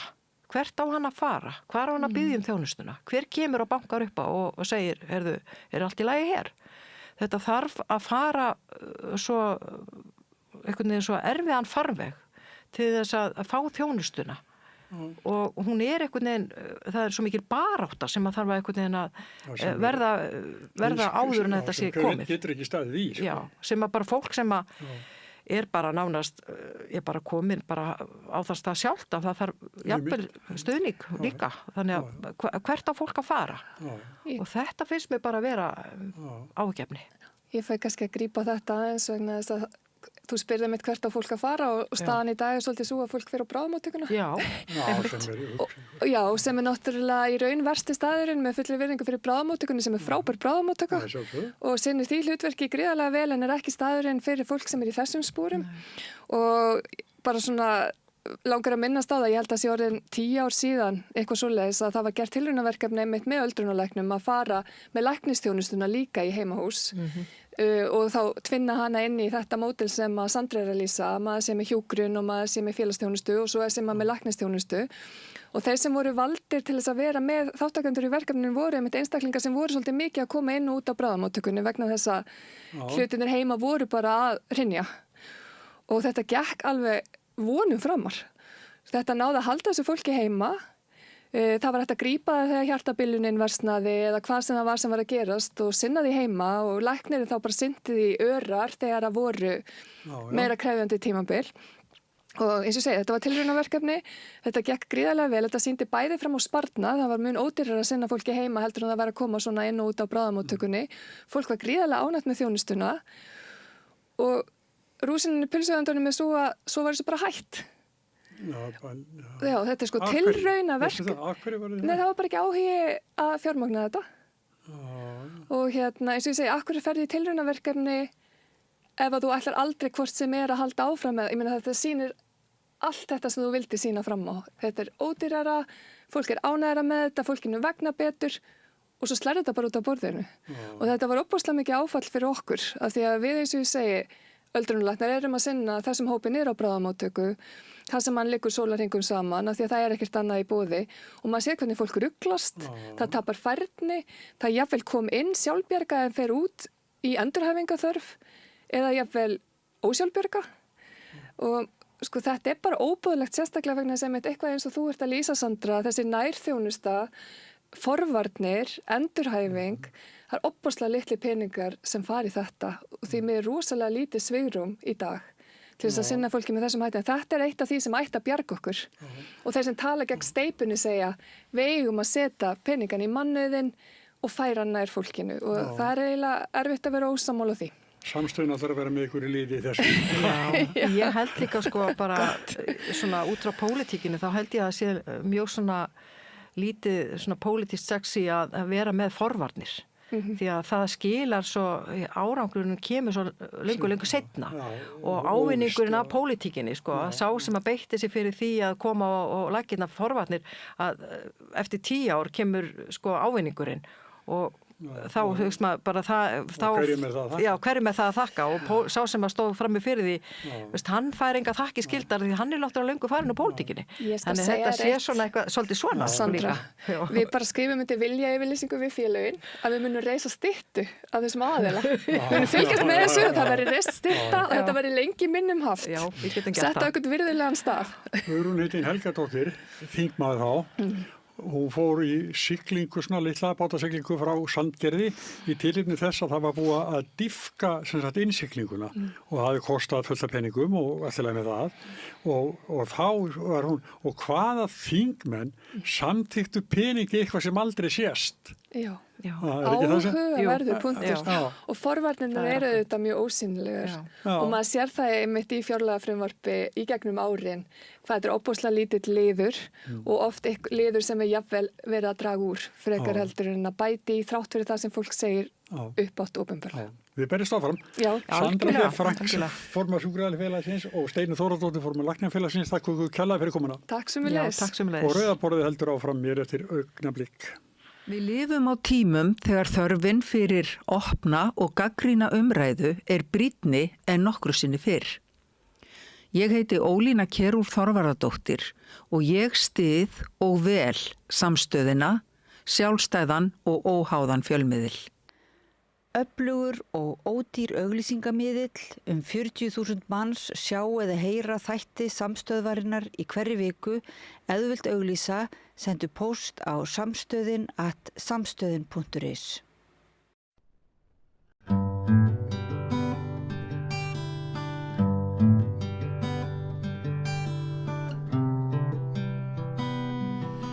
Ég heyri stundum í heitu pottunum í sundlaugunum að það þurfa að herða refsingar hér á landi og jafnvel lækka sakhæfisaldur.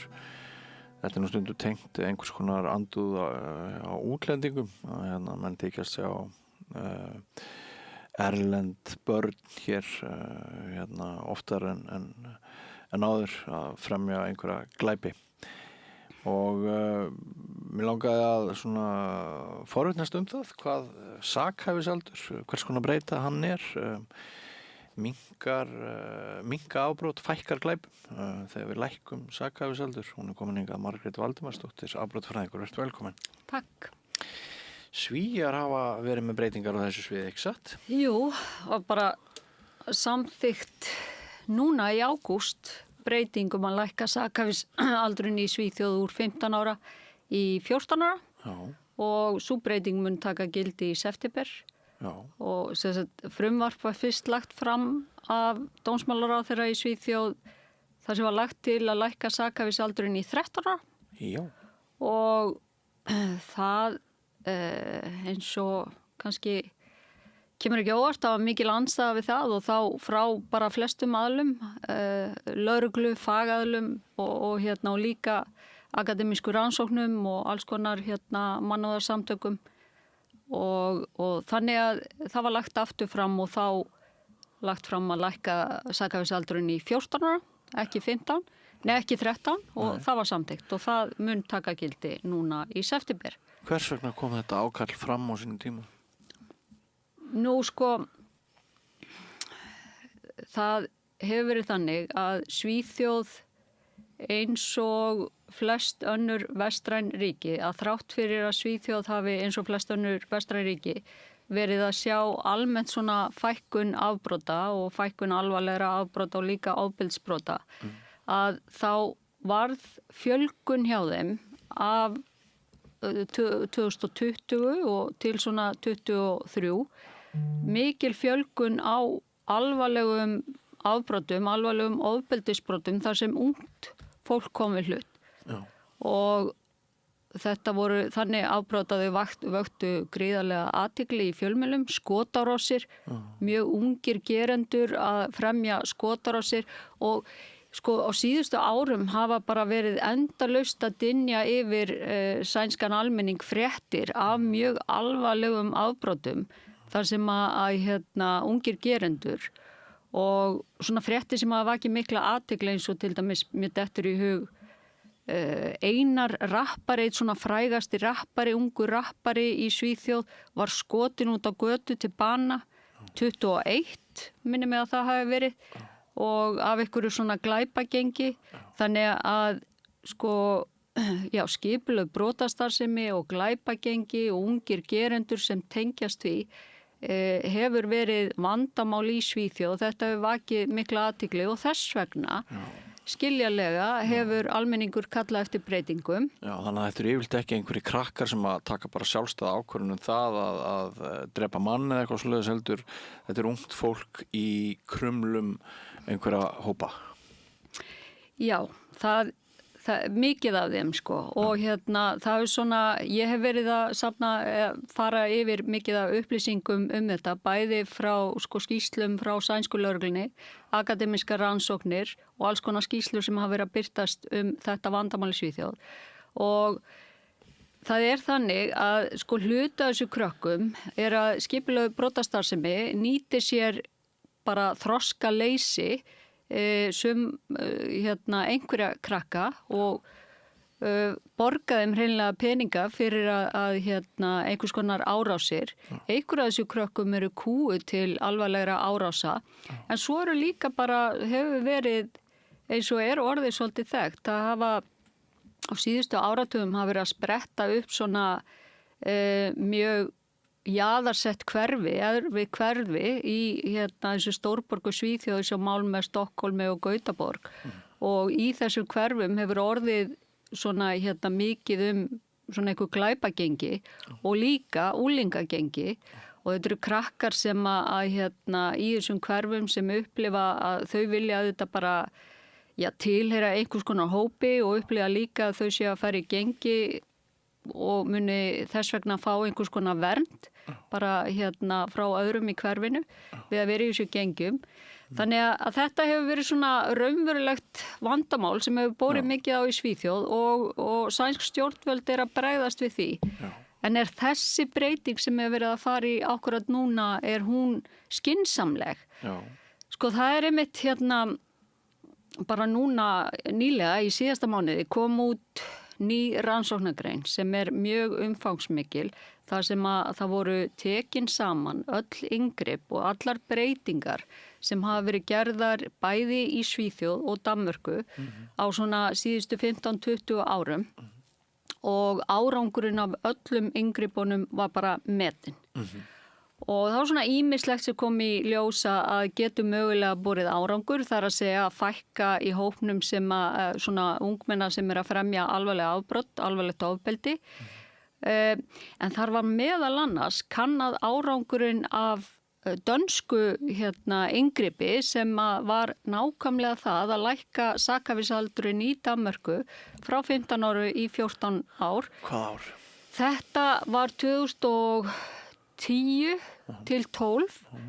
Það náði ekki alveg 2 árum þessar breytingar að því að Danir fóru mjög fljótt aftur tilbaka og þannig að þar sem að það liðin ágætis tími síðan og Danmörk að svona mörguleiti svipað og Svíþjóð nema bara miklu lægri tíðni afbrota og ofbeldisbrota að þá hægt að meta bara hvaða áhrif hafði þetta í Danmörku og það sem þessi skýrsla sem mjög umfangsmikil og góð sýndi að sko þetta hafði engin áhrif á þetta hafði engan fælingamátt á 14 ára krakka og það sem hún sýndi líka að þau sem voru handtekin og dæmd á þessu tímabili þegar þessar breytingar voru í gangi, þau 14 ára, þau voru líklegri til þess að halda áfram að brjóta af sér eftir dóm, eftir fangelsisdóm, heldur en sambarilegur hópur fyrir breytinguna.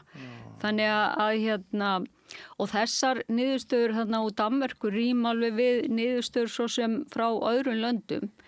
Þannig að þarna hafa sænsk stjórnvöld haft bara skýrar upplýsingar það að lækka sakhæfisaldurinn virkar ekki til þess að fækka brotunum með að draga úr því að þessir krakkar séu að í einhverju áframhaldandi skaðandi hegðun en gera það samt. Já. Það eru sem sagt til aðrar og betri leiðir til þess að draga úr brotahegðun. Það eru til aðrar og miklu betri leiðir, sko. Það almennt þannig, það eru bara fjölmarga leiðir og sem var farið mitt yfir í þessari rannsóknargrein en svona ef ég dreg þetta saman svona stuttlega það má skipta þessum inngripum eða leiðum í tvennt, það annars vegar og þetta sérstaklega þegar við erum að tala börn sem fremja alvarlega afbrot. Það eru annars vegar svona styðjandi úrræði þar sem að það byggjast á þeirri þekkingu að þetta eru óþroskaðir einstaklingar og það þarf að styðja það til að koma í veg fyrir að þau haldi áfram að brjóta af sér. Það ekki þar með sagt að það sé engar afleiðingar að því að það alveg afleiðingar, þau fara í einhvers konar prógram og það ýmis svona prógram sem innihalda meðal annars hugræna atferlismeðferð og svo eru líka sem hefur virkað svona exit prógram sem byggjast á því að koma þessu krökkum úr glæpagengjunum. Þau hafa líka borið árangur, fara inn í hverfin þar sem það svona gerðar umbætur á hverfunum sjálfum. Það hefur líka borið árangur. Þetta eru allt svona aðferðir sem má kalla í raun og veru styðjandi. Allt eitthvað sem þessi rannsóknarskýrsla og fleiri hafa sýnt að dregur úr þessari hegðun. En svo það þessi refsandi úrræði þar sem það virðist bara vera nokkuð skýrt að þau eru að minnstakosti fyrir hópin sem ræðir að þá eru þau ekki gagnleg heldur skaðleg. Það að segja að krakkarnir sem eru í úrræðunum þau eru líklegir til að halda áfram að brjóta af sér. En svo má líka alveg nefna það að það sé eitthvað svona fælingamáttur í þessari breyttu löggjöf kannski ekki eini tilgangurinn með henni. Það náttúrulega bara það augljósa pólitíkin að þetta virkar mjög svona vel pólitískt. Það eru kosningar bara á næsta leiti í Svíþjóð. Það ákveðið lýðskrum sem getur falist í þessu. Já, alveg algjörlega skýrt í mínum huga að þetta pólitískt, það mjög auðvelt að koma fram sem pólitíkus og tala það eftir að fréttir undanfarna ára að þú sért að taka á málunum, þú sért að gera raunverulega breytingar, þar að segja að lækka sakhæfisaldurinn, að það eitt, en svo má líka huga því svona að það eru auðvitað þolendur á bakvið þessi ofbeldisbrot þar sem að gerendur hafa verið ungmenni eða bara börn í raun og veru og þá má líka hugsa svona ákveði réttlætismál fyrir þolendur. Það eru rök sem gætu svona fyrir þessari breytingu en ef við erum að hugsa bara hvað gagnlegt hvað leiðir líklega til þess að fækka brotunum, að þá það ekki að lækka sakhæfisaldurinn. Nei, þetta náttúrulega óendanlega flókin mál, sko, bara ef ég hugsa aftur til eigin bernsku, við kannski 5 krakkar að leika, við erum 10 ára, 1 kastar steini í hausin og öðrum krakka og það blæðir og hann þarf að fara á spítala. Allt önnur viðbrögð 10 ára heldur en 14 eða 16. Já. Og viðbröð foreldrana ólík og samfélagið svona umræðan. Já. Þetta sko, það ekki rétt hjá mér að þú hafið skoðað það í þínum gögnum að ef það hægt að búa til einhverja snertingu, einhver tengsl, eitthvað traust, þá virki það oft hvað best, gagnvart þeim sem ratar refilstigu. Sko, í þessari úttekt sem að ég var að vitna í áðan, þessari svona samantekt á rannsóknum sem að á Danmörku og Svíþjóð sem ég gerði ekki sjálf, sem var bara að birtast og mjög umfangsmikil, að þá kemur einmitt í ljós að svona, ef það einhver aðili sem að hluti af þessum inngripum sem að unga fólki treystir og svona fylgir því eftir, að þá hefur það borið mikinn árangur. En svona í mínum eigin unglingarannsóknum og bara öðru rannsóknum, að þá auðvitað vitum við það að almennt ungt fólk sem að hefur svona sterk tengsl annarkvort við foreldra eða á vini sem það tengist og á í nánum tengslu við sem ekki í þessu afbrota heimi og upplifir að það til einhverju svona hópi og það miklu ólíklegra til þess að vera að brjóta af sér og beita ofbeldi þau ungmenni. Og þetta svona tengsl geta myndast á ýmsan hátt, bara í félagsmiðstöðinni, í íþróttastarfi og í skólanum að upplifa til dæmis að það sé, þú tengist kennaranum þínum og skólanum á svona tilheyrir og svona að þið líði vel, það auðvitað hefur mikil áhrif.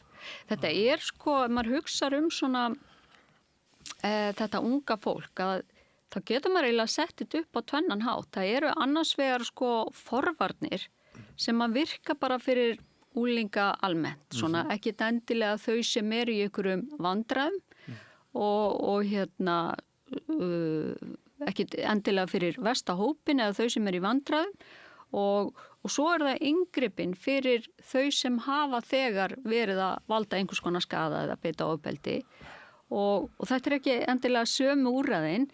En sko, þegar við erum að tala hópin sem hefur valdið skaða, að þá þurfum við, sko, þegar við erum að hugsa hvað virkar til að koma í veg fyrir áframhaldandi hegðun, þá verðum við að auðvitað vita bara hvaða hópur þetta, hvað einkennir þennan hóp og þá vitum við, sem kemur bæði fram í þessari úttekt og mínum eigin rannsóknum og öðrum rannsóknum, að þetta hópur sem að býr við erfiðar heimilisaðstæður og hefur verið oft hátt hlutfall, miklu hærri hlutfall af þessum hópi, hefur orðið fyrir ofbeldi sjálfur, annarkvort á heimili eða utan heimilis og það sem þessi krakkar þurfa að komast út úr þessu eða að fá eitthvað stuðning þannig að þau haldi ekki áfram að skaða samfélagið eða aðra krakka og það auðvitað mjög mikilvægt en svo það forvarnir fyrir svona krakkana almennt að þær geta verið ýmiss konar, til dæmis bara svona jákvæðar fyrirmyndir og svona já, og einmitt bara að taka þátt í íþróttastarfi og félagsstarfi. Já, hér eru stundu forvarnafulltrúar að ræða við mig og lýsa áhyggjum af því að forvarnaþátturinn sé ekki sem skildi í augnablikinu, aðgengi áfengi til þeim sé miklu meira heldur en hafa nokksunni verið. Það sé sitt hvað sem bendir til þess að íslenska forvarnamódelið eins og það hefur verið kallað, það sé að bresta. Þú minnst á íþróttir, aðgengi að áfengi á íþróttaviðburðum og jafnvel í íþróttastarfi barnanna orðið miklu meira en var. Hefur einhver áhyggjur af þessu þótt að þetta sé kannski smá útúrdúr frá því sem við erum að ræða? Já, þetta nú ekki svo mikið útúrdúr. En sko, það var þannig að eftir að Sko svona rétt fyrir og síðustu aldamót á Íslandi að þá var mikið svona úlinga vandamál hérna á Íslandi. Það var mikil úlingadrykkja og fíkniefnaneysla úlinga og svona afbrot og annað sem fylgdi því. Og það hérna því að þú nefnir þetta íslenska módel að svona það var þær aðgerðir sem var farið í þannig á árunum eftir síðustu aldamót hafa verið nefndar íslenska módelið, forvarna módelið sem eru svona víðtakar aðgerðir. Þjóðarátak, bara þjóðarátak og samstarf á milli mjög ólíkra aðla. Lögreglu, skólana, íþróttastarfsins, akademíunar og þetta virðist hafa virkað, allavega fækkaði afbrotum úlinga og það svona, segir mér fróðara fólk að þessi veit svona hvað að gerast í þessum geira kannski betur en ég sjálf, að það hafi dregið úr forvörnum og það má vera að við séum að sjá einmitt afleiðinguna því, aukið aðgengi að áfengi má vera, ég þekki það ekki, það allavega sko. Já, það ekki? Ég bara þekki ekki þann heim, sko. Það er alveg sama hvar ég kem, ég sé þessa menningarbreytingu út allt. Já. Og núna bara... Svona úlingadrykkju og hópa myndanir eða hvað? Nei, sko bara þar sem ekki var áfengi til sýnis, núna áfengi til sýnis og sölu. Þannig að sko, það er búið að normalisera það að áfengi sé einhvers staðar fyrir okkur öllum meira og minna og krakkar sem eru viðkvæmir, það er þá styttra fyrir þá að rétt út hendina heldur en það var kannski. Ég tek líka eftir því að lögreglu yfirvöld hérna í Reykjavík þau lýsa áhyggjum af menningarnótt. Þeim fannst allt of vel í lagt að það veri afskipti af 40 ofurölvi börnum í miðbæ Reykjavíkur eða í borginni á menningarnótt. Þetta hærri tala heldur en hefur verið. Já, einmitt og það er náttúrulega sko akkurat, af því að ég er alltaf að leggja áherslu á það að við verðum að sjá gögnin sko að ég skil, það kemur upp menningarnótt og óvenju margir úlingahópar ofurölvi og það er auðvitað áhyggjuefni. Og hvað sjáum við í íslenskum gögnum eins og frá íslensku æskulýsrannsókninni varðandi eins og bara því að ég hef ekki verið að skoða svo mikið áfengisdrykkju og undanfari, ég bara veit ekki hvernig svo þróun hefur verið en ég hef verið að skoða eins og slagsmálahegðun úlinga og gögn lögreglunar að þá til dæmis eftir bara margra ára fækkun að þá hefur orðið smá aukninga á hérna hjá okkur á Íslandi á allra síðustu árum. Já. Og aðeins meira ofbeldi og það kemur ekki á óvart að það væri líka meiri áfengisdrykkja, það er svona allavega hvað við heyrum sko. En klíkumyndin, veistu eitthvað að það? Hvort? Já sko það er eitthvað hvort að hún sé að aukast eða ekki er erfitt að segja. Þér að segja, þá er ég með núna rannsóknargrein í ferli sem að ég er að vonast til þess að birtist fljótlega í svona ritrýndu vísindatímariti svona úlingagengi á Íslandi. Já. En sko, ég veit ekki til þess að þetta hafi eitthvað sérstaklega verið mælt til lengri tíma og við getum eitthvað sagt fjölgun eða ekki fjölgun. En það sem ég er hins vegar að skoða í minni grein er svona í fyrsta lagi bara ef við ætlum að segja eitthvað úlingagengi þá verðum við að vera vissum að við vitum hvað úlingagengi er og hvernig skilgreinum við það og hvernig mælum við það. Já. Og það er ein spurning, en svo er ég líka að svara spurningunni bara hvaða þættir tengjast í hvort að úlingar á Íslandi séu í úlingagengi. Og nú veit ég hvort þú hefur áhuga á sig en að því að ég verið. Áhuga á öllu. Já. Ég hef rosalega áhuga á öllu. Já, sko, já, maður á svo sem aldrei að vera að tala mikið rannsóknargreinar sem er í ferli og er ekki birtara því að en ég ætla að gera það samt að því að hún er á leiðinni. Já, það er þannig að Sko, það sem ég og mér finnst mjög áhugaverð spurning, að því að við fullorðna fólkið og sem erum eitthvað að vinna í þessu, höfum svo mikinn áhuga á þessum unglingagengjum, mikið fjallað það í fjölmiðlum og þá ég bara að reyna svona að draga þetta niður, býtu hvað það? Eru unglingagengi eitthvað annað en bara unglingahópur sem að hittist reglulega og stundum eitthvað að brjóta af sér og gera eitthvað af sér? Ég meina sem bara hefur alltaf verið trendið bara allstaðar á öllum tímum. Ég meina það unglingar eru bara þannig, þeir eru félagsverur, hittast saman í hópum. Vilja komast undan yfir á þeim foreldra sinna og þegar unglingar koma saman þá vitum við þá rannsóknum að þegar unglingar til dæmis brjóta af sér að þá eru þeir yfirleitt með öðrum unglingum, þeir eru að gera það í hópi rosa mikið, þannig að hvenær getum við talað að einhverju unglingahópur sé gengi? Nú ein leið til að mæla þetta, eins og hefur verið algeng í Bandaríkjunum, bara hreinlega að leggja könnum fyrir rosalega stórt úrtak af úlingum og spyrja bara, ert þú í gengi? Og sem að þau svara síðan svona nafnlaust og svo skoðar þetta og tengir saman alls konar þætti til að reyna að skýra hvað hefur áhrif á hvort þú ert í gengi eða ekki. En svo komum við hérna til Íslands og þetta á líka við önnur Evrópulönd og þá spyrðu úlinga, ertu í gengi? Og mjög fá segja já, að því að okkar hugmyndum gengi einmitt þessi amerísku gengi þar sem það eitthvað svona ákveðni litir, það eitthvað nafn á genginu og eitthvað merki. En gengi hérna á Íslandi og í Evrópu almennt ekki þannig. Nei. Þannig að flesti segja bara nei, þú spyrð á hvort þú séu gengi. En ef þú spyrð það sem ég gerði, en ef þú spyrð úlinga, sko, áttu vinahóp sem hefur verið svona til staðar í eitthvað lengri tíma, hittist þið oft einhvers staðar utan heimilis eða utan svona til dæmis á svona opinberum stöðum eða einhvers staðar út á götu, hittist þið oft einhvers staðar og þegar þið hittist eru þið þá að brjóta af ykkur saman og þykir það í lagi í ykkar vinahópi að vera að brjóta af ykkur saman. Er það hluti af því sem að svona sjálfsmynd hópsins, ég spyr ekki að þið nákvæmlega svona, og ef að það eru já við öllum þessum spurningum, þá ertu í gengi. Og það eru krakkar í gengi samkvæmt þessari skilgreiningu á Íslandi. Og svo næsta spurning, bara hvaða krakkar þetta? Hvað skýrir hvort að þau séu í gengi? Og ég byrjaði á að því að bara úr rannsóknum í Svíþjóð þá eru þetta krakkarnir í þessu jaðarsettu hverfum sem mörg hafa erlendan bakgrunn. Þau eru ekki öll sko innflytjendur, þau eru mörg afkomendur innflytjenda, þannig ég fyrsta lagi ákvað að svara þeirri spurningu, þetta samskonar hópur hér á Íslandi og þar sé ég ekki tengsl með mínu gögnum og þetta bara tilviljunnar úrtakst hóps af ungu fólk 13-17 ára hérna á Íslandi. Má ég skjóta inn í einni spurningu? Já.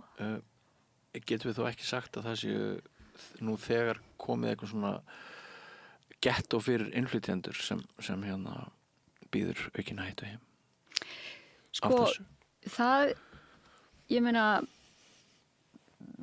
ég veit það ekki. Það náttúrulega ákveðin hverfi í Reykjavík eins og við þekkjum þar sem að óvenju hátt hlutfall innflytjenda, þar sem að miklu hærra heldur en bara ekki innflytjenda og þar sem að kannski félagslegar aðstæður margra íbúa eru verri en í öðrum hverfum og ykkur sérstök vandamál í þeim hverfum sem tengjast svona unglingaafbrotum. Ég þekki það ekki, ef þú vilt geti lögreglan svara því betur, eru þetta þar með sagt eitthvað gettó?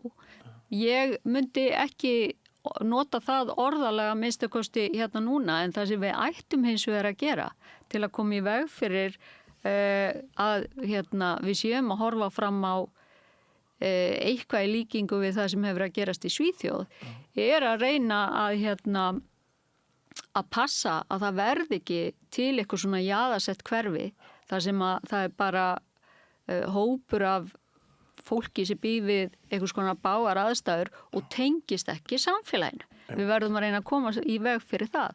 Og það sem hefur líka auðvitað ef við viljum, að því að það er svona oft talað það í almennir umræðu, hvað með Svíþjóð, verðum við ekki að nota Svíþjóð okkur víti til varnar.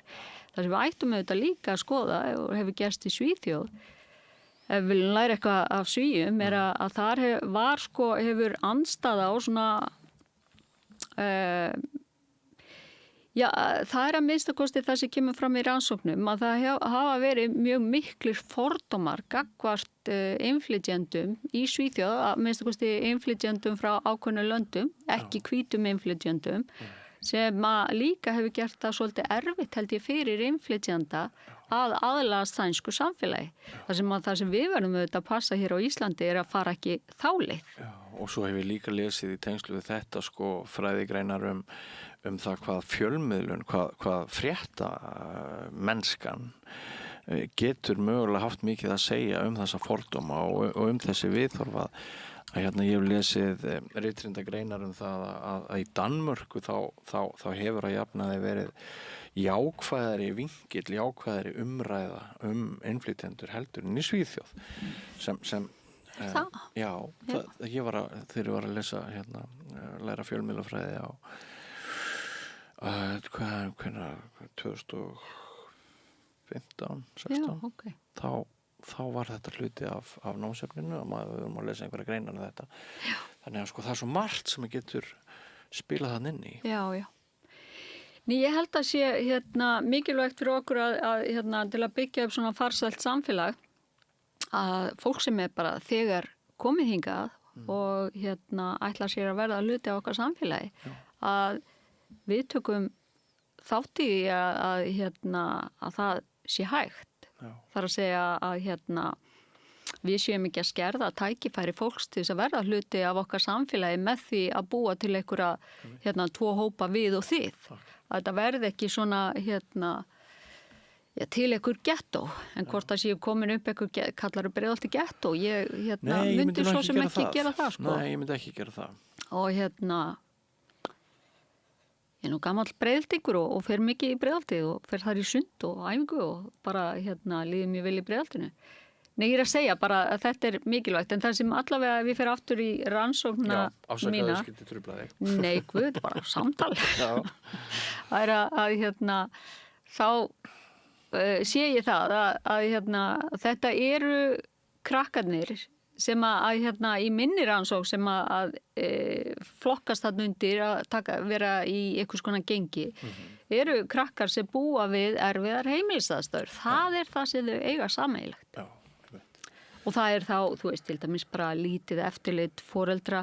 Það er að búa á heimilið þar sem að eru mikil ágreiningur og átök, hafa til dæmis orðið vitni af foreldrum að slást, þar sem að foreldri á við áfengis- og fíkniefna vandamál að stríða. Það er bara ýmis vandamál og sem að það er það sem ég sé í mínum gögnum. En svo er líka alltilega að benda á það því að ég hef verið að safna gögnum hér á Íslandi unglinga er að hópurinn sem að er svona verst settur að hann er hann er ólíklegastu til þess að vera í mínum gögnum. Einfallega vegna þess að hann er ólíklegastu til þess að vera í skólunum og taka þátt í könnun. Er en lögreglan er kannski líklegri til þess að hafa upplýsingar þann hóp. Svíjar hefðu betur lesið gögnin sem þú ert að vitna til núna. Svíjar hafa alveg lesið gögnin sem ég er að vitna til núna því að þráttur að þessi rannsóknargrein sé nýkomin út. Þá er þetta svona saman safn af rannsóknum á öllum inngripum og öllum aðgerðum sem hefur verið farið í og það er að segja að árangursleysi Dana í kjölfara og þeir lækkuðu sakhæfisaldurinn. Það hefur alveg legið fyrir. Og sænsk stjórnvöld hafa alveg vitað það. Það er bara ekki nóg. Að hvað virkar og hvað virkar ekki að því að svo er þetta bara pólitík. Og svo er þetta kannski einhverjir aðri þættir sem er verið að hugsa um.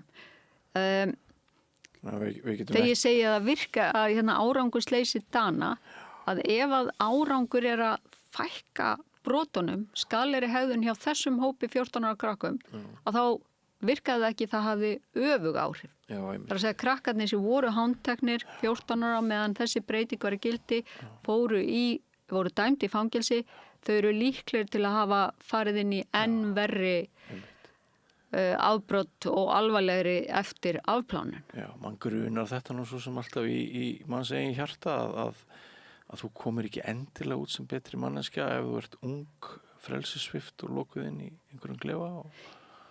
Alls ekki, sko. Það eru miklu meiri líkur á að þú komir verri út og hvers vegna er það?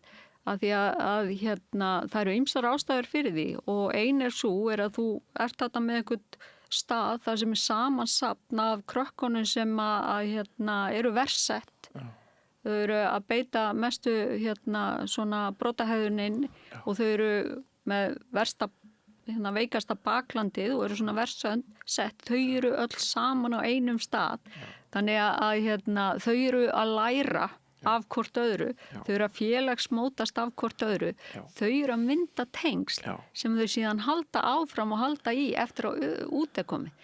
En líka hefur þetta bara áhrif á það að þú hafi verið í fangelsi fyrir svona ungt fólk, það hefur áhrif á sjálfsmynd þína og svona það hefur áhrif á hvernig aðrir horfa á þig eftir þú kemur út, það hefur áhrif á tækifæri í lífinu, það hefur áhrif á tengsl við fólk sem mögulega geti dregið úr þessum lífstíl og þú soga svona enn frekar inn í þetta. Og sko að því að þú talaður um heita pottinn, þannig í upphafi, ég hef alveg líka heyrt þetta, það þurfi bara þegar við erum að tala um ungt fólk, þá þurfi bara að kenna þessu unga fólki leksíu, þau þurfi bara að vita að hegðun þeirra hafi afleiðingar, að auðvitað, ég er alveg sammála, það er bara eins og maður sem foreldrar, allir foreldrar vita það að einhver slæm hegðun sem þú ert að reyna að koma í veg fyrir, hún verður að hafa einhverja afleiðingar, en það er hvernig afleiðingar, við erum að tala um, 14 ára er náttúrulega bara barn og þannig að við viljum vernda aðra fyrir mögulega hættulegum einstaklingum, en við viljum ekki vera að búa til meiri skaða til framtíðar. Að því að ef að stjórnvöld er að fara í einhvers konar breytingar sem kosta fullt af fjármunum, fullt af fyrirhöfn, að þá er svona lágmarkskrafa að það séu ekki að skaða meira heldur en það er að gera ekkert, það séu ekki skaðlegar, sko. Og svo ekki hér á landi, sem að sé kaltæðin, sko, að við séum með mjög mikið af ónýttum fangelsum sem að býða þess að verða umbúðir utanum börn. Nei, svo er náttúrulega bara hvorki pláss fyrir börninni fullorðu fólk hér á Íslandi. Nei, en varandi þetta með ég var að hugsa á þannig þegar þú varst að tala um það að það væri kannski ekki góð hugmynd að safna saman á eitt stað fólki með kannski eitthvað brot í sér sem að myndi bjóða ákveðina hættu heim. Mér er stundum verið að hugsa til hins íslenska heimavistarskóla einhverstaðar upp í sveit. Já. Mörg okkar þekkja að það voru kannski teknir 10 vandræðaunglingar á Reykjavík, sko. Og þeim var dömpað í þessu skóla og svo voru allir voðalega hissa á því að þyrfti að reka helmingina nemendunum áður en koma út skrifta voru, sko. Já. Þetta var eiginlega alveg glatað dæmi, sko. Einmitt. Já, ég myndi spá því að þessir krakkar að svona flestir hafi versnað við þetta að vera að senda svona. Þannig að það skiptir gríðarlega máli hvernig viðbröðin eru við svona frávikahegðun þegar hún hefst og hvert utanumhaldið er. Já. Það er svona bersvolítið á aukinni refsigleði finnst mér í umræðinni. Ég var að vitna til radda í heita pottinum en til dæmis með fíkniefnin er nokkuð sem segir okkur að við séum að við siglum samfélaginu til góðs eftir að við hertum refsingar fíkniefnabrotum og svona, er þetta ekki allt saman, þurfum við ekki alltaf að vera á veg og meta þessi mál í heild sinni? Jú, það held ég að sé skynsamlegt, sko, og ég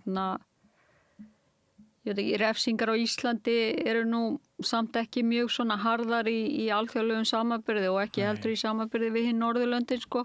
En hvort að þú veist, að því að þær voru einmitt þyngdar refsingar við fíkniefnabrotum, hvort að það hefur leitt til einhverja fækkunar á brotum, það er ég veit ekki, ég myndi efast það, sko. Það er svona að því að þegar við erum að tala einhverja allsherja þróun í samfélaginu, einhver svona munstur eins og tíðni afbrota og hérna, það svo margt sem hefur áhrif á hvernig við hegðum okkur.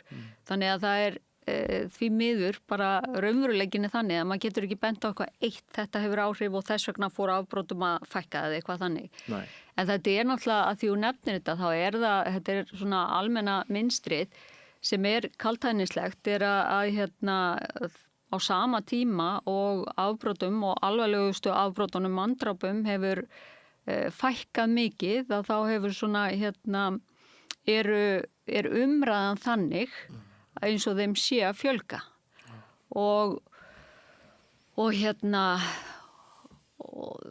og sko þetta auðvitað skýrasta dæmi auðvitað Bandaríkin, af því að það bara svo skýrt, en þetta hefur sama munstur líka í mörgum Evrópuríkjum og Bandaríkin auðvitað þannig að hérna afbrot voru mjög mörg og svona hérna sögulega mjög mörg í svona 1980, 1990 en fóru í kjölfari svona upp úr síðustu aldamótum að fækka og hefur fækkað mjög mikið síðan þá á síðustu svona 25 árum, fækkað mjög mikið og sérstaklega manndrápstíðni og hérna og að því að við þú nefndir hérna útlendinga áðan og ef við að skoða það, til dæmis eins og með Bandaríkina, þá það svo algjörlega skýrt að sko öruggustu svæðin í Bandaríkjunum, öruggustu hverfin í Bandaríkjunum í dag og hafa verið innflytjanda hverfin og innflytjandur í Bandaríkjunum mun ólíklegri til að brjóta af sér heldur en innfæddi Kanar og það bara einhver hérna þekking sem orðin svona talin almenn þekking vegna þess að svo margar rannsóknir hafa sýnt þetta en á sama tíma þá hérna hafa pólitíkusar í Bandaríkjunum talað hérna allt sé að verða hættulegra og að ógnin komi einmitt frá annarkvort innflytjendum frá Suður- og Mið-Ameríku eða frá Mið-Austurlöndum. Og manni það ekki rétt að það hefur komið fram í þínu máli að ef við horfum hingað heim þá bara nákvæmlega jafn mikla líkur á því að innflytjendur sem í afbrot og Íslandi. Þetta ekki bara á parið saman? Það, hérna, sko þegar mínar rannsóknir hafa bara verið að skoða þessa úlingahópa og þá sé ég í raun og veru engan sérstakann mun, sko. Nei. En þegar við erum að tala fullorðna, þá hafa bara, við eigum engi gögn til að segja okkur hvernig það Þetta á bara við krakkana. Já, ég bara að skoða þessa 13 til 17 ára og hérna þá engin munur. En sko með fullorðan fólki þá bara höfum við ekki rannsóknir en við vitum auðvitað það að ef við skoðum bara gæsluvarðhald á Hólmsheiði þá miklu hærra, þá mjög hátt hlutfall af erlendur ríkisborgurum þar. Já. Það mjög hátt hlutfall af útlendingum inn á Litlahrauni en það eru það innflytjendur á Íslandi, kannski einhverjir, en stæðsti hópurinn þar fólk sem hefur komið til landsins til að brjóta af sér, tengi skipulagðri brotastarfsemi, hefur engin tengsl við Íslands samfélag. Nei. Langstæðsti hópurinn í gæsluvarðhaldi hefur engin tengsl við Íslands samfélag. Og sérstaklega bara eins og konurnar í gæsluvarðhaldi á Hólmsheiði og í fangelsi á Hólmsheiði sem eru að mestu útlendingar að þær eru burðardýr og margar væntanlega mannsalsfórnarlömb. Þú einmitt þurft að taka rimmur á internetinu út af þessu sem þú ert að tala núna að menn hafa svona viljað sumir bara rasista anskotar sko, þeir hafa viljað bjaga veruleikan hér með því að benda á hátt hlutfall útlendinga á þessum stöðum sem þú nefndir án samhengisins. Já, ég held bara að sé mikilvægt að hafa samhengi. Það þarf ekki að vera neitt feimnismál að skoða þetta, en við þurfum auðvitað að skoða þetta í ákveðnu samhengi og ekki þannig að það kyndi undir enn meiri útlendinga andúð en þegar til staðar. Og auðvitað skil ég það að fólk sem að fletta í gegnum samfélagsmiðla og eins og þeir virka að það hafi þá tilfinningunni til dæmis að Ísland sé orðið stórhættulegt vegna útlendinga og þannig sé það í Evrópu almennt sem alls ekki rétt að almennt hefur manndrápstíðni í mjög mörgum Evrópuríkjum verið að fara niður á síðustu áratugum. En sko, þú veist, ég skil að fólk svona fær ákveðna mynd og að það svona fái þá tilfinninguna en þegar að pólitíkusar taka sér til og eru svona viljandi að veiða ykkur atkvæði eða að með þessum leik og vita betur, þá finnst mér það bara svolítið til skammar sko. Já. Og já, og við höfum alveg dæmið það. Það er nei, það er sko, ég held að sé, sko að því að, sko einmitt, ég var í síðustu viku almennt að ræða það, bara hvers vegna höfum við það á tilfinningunni að eins og í Evrópu, hvers vegna hafa svona margir í þessum Evrópuríkjum eins og Ítalíu, Þýskalandi, Frakklandi, Danmörku, almenningur þar, hvers vegna hefur hann það á tilfinningunni að afbrotum og ofbeldisbrotum sé að fjölga þegar þeim hefur verið að fækka og þá er það vegna þess að við erum alltaf að fá fréttir af einstaka alvarlegum ofbeldisbrotum og við fáum þarna ákveðnar sögur, við heyrum atvikinn og þarna eru gerendur og þolendur og þetta er saga sem við munum og svona þessi neikvæðni skekkja sem við vorum örugglega heyrt svona negativity bias, við veitum þessu athygli og það er bara sammannlegt og þess vegna fáum við á tilfinninguna að sé að aukast og en svo er það auðvitað þeir sem hafa hagsmuni af því að kynda og ýta enn frekar undir þessa tilfinningu og það svona er alveg vel þekkt og bæði í Evrópu og annar staðar. Og Svíarnir komist ekki alveg handan þess að einhver hluti stjórnmálana þar var á populískum. Já, sko, nei, einmitt og maður velti fyrir sér að því að sko, svo er líka maður situr og er einhvern veginn að ræða þetta, þá vil ég heldur ekki gera lítið úr þessu vandamáli sem hefur verið til staðar í Svíþjóð.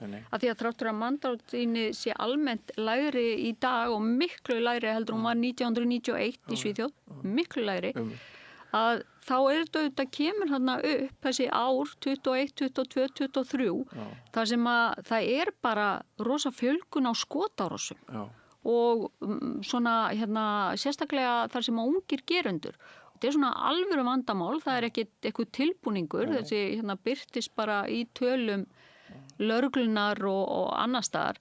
Þannig ég skil að það er engin svona sérstakur populismi að vera að bregðast við því. En að bregðast við því á þennan hátt. Að það er svona það sem að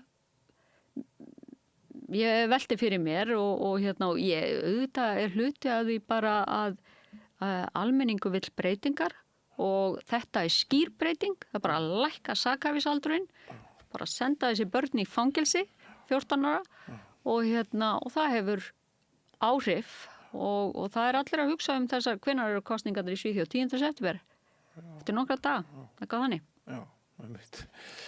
Nú hér á landi er sakhæfisaldur 15 ára, ekki satt? Jú, bara eins og annar staðar á Norðurlöndunum hefur verið. Og þótt maður heyri svona öfgarættir að manni finnst í heitapottinum og svona þá er engin umræðan það hér hjá stjórnvöldum er það að lækka sakhæfisaldur. Ég hef ekki orðið vör við neina umræðu þannig sko. Nei, og þér finnst það gott. Mér finnst það gott, en það var náttúrulega... Myndur þú kannski vilja hækka hann?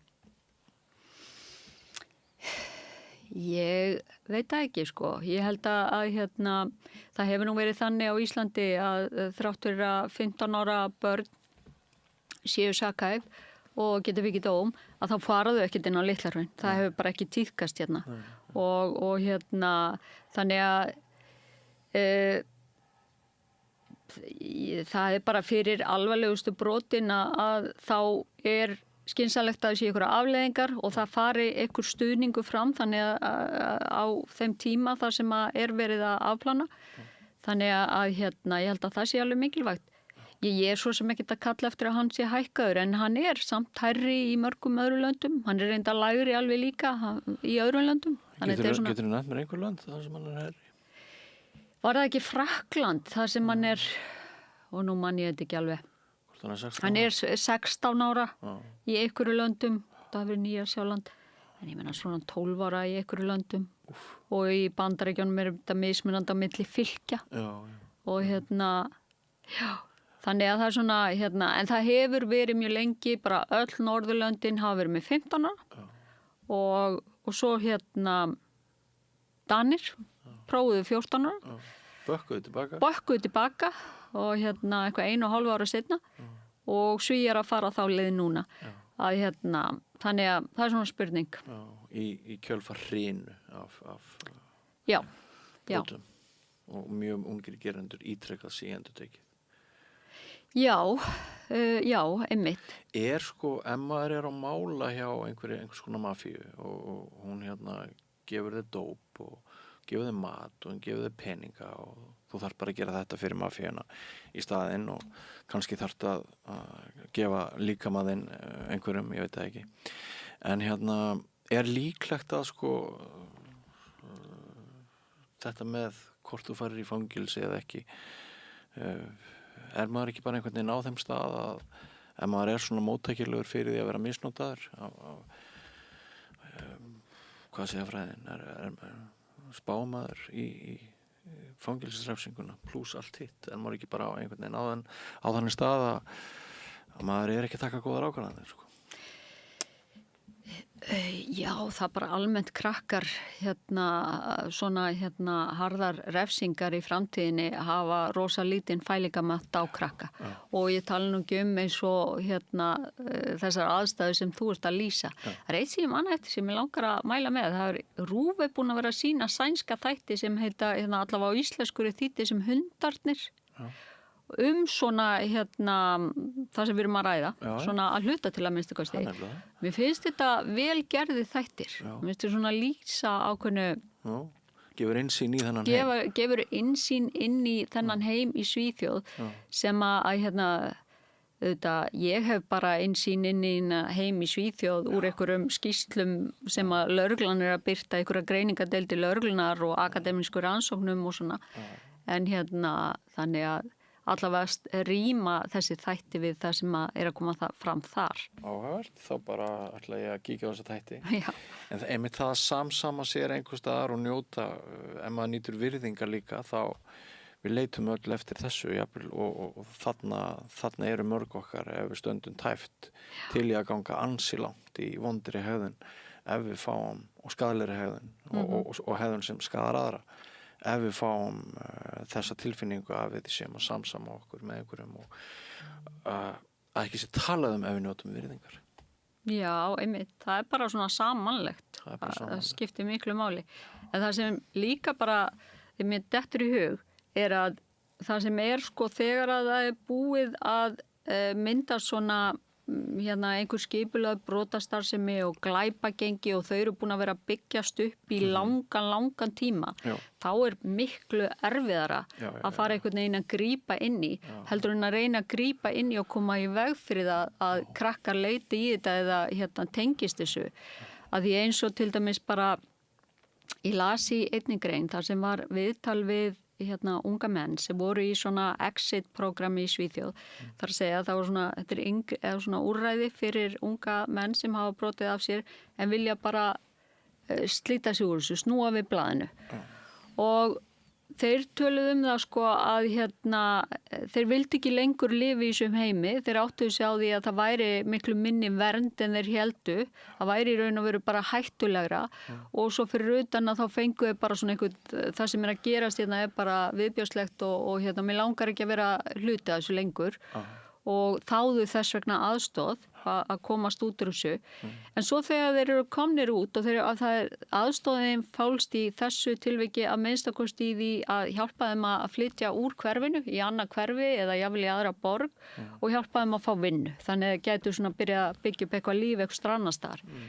En það sem margir lýstu að auðvitað að vilja komast út úr þessu. En þegar þú ert komin út úr þessu og býrð eitthvað staðar og komin eitthvað staðar annar staðar þá fattar allt í einu að þú ert einn og þú átt ekki að vini og þú ert kannski búin að missa tengsl við fjölskylduna og svona þannig þetta verður pínu flókið en það, þú veist, við erum á þeim stað á Íslandi að við erum auðvitað ekkert komin á neitt stað að þurfa að spá í einhverju en það sem ég held að sé mikilvægt fyrir okkur er bara að reyna einmitt að koma í veg fyrir að það fara að byggjast upp einhver svona glæpagengi hér og koma í veg fyrir alla skipulega brotastarfsemi, gera fólki erfiðara fyrir vikið erfitt að vera hér í einhvers konar þannig starfsemi og að passa ungu krakkan okkar. Að þau verði ekki til einhverju hópar sem að séu jaðarsettir og telja sig ekki tilheyra samfélaginu og svo þegar það koma upp einhver svona alvarlega atvik að þá að átta okkur á því að þetta eru börn og hvernig myndum við bregðast við ef að börnin okkar myndu gera eitthvað alvarlegt af sér, hvað myndum við telja viðeigandi þá, við hugsum þetta þannig svolítið í heildina, það held ég að sé gagnlegt, að því að það er oft eins og bók sem ég las einu sinni sem ég finnst hafa svo góðan titil, bandarísk bók sem heitir Other People's Children. Hún fjallar svona refsipólitík í Bandaríkjunum hvað varðar svona úlingaafbrot.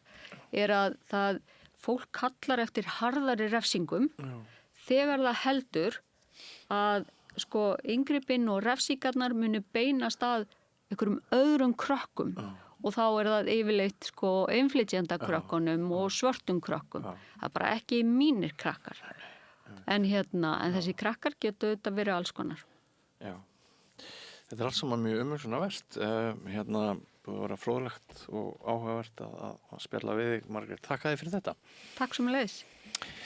Og við erum hvergi nærri hætt, ekki fara langt, kæru hlustendur. Nýr kafli, handan við hornið.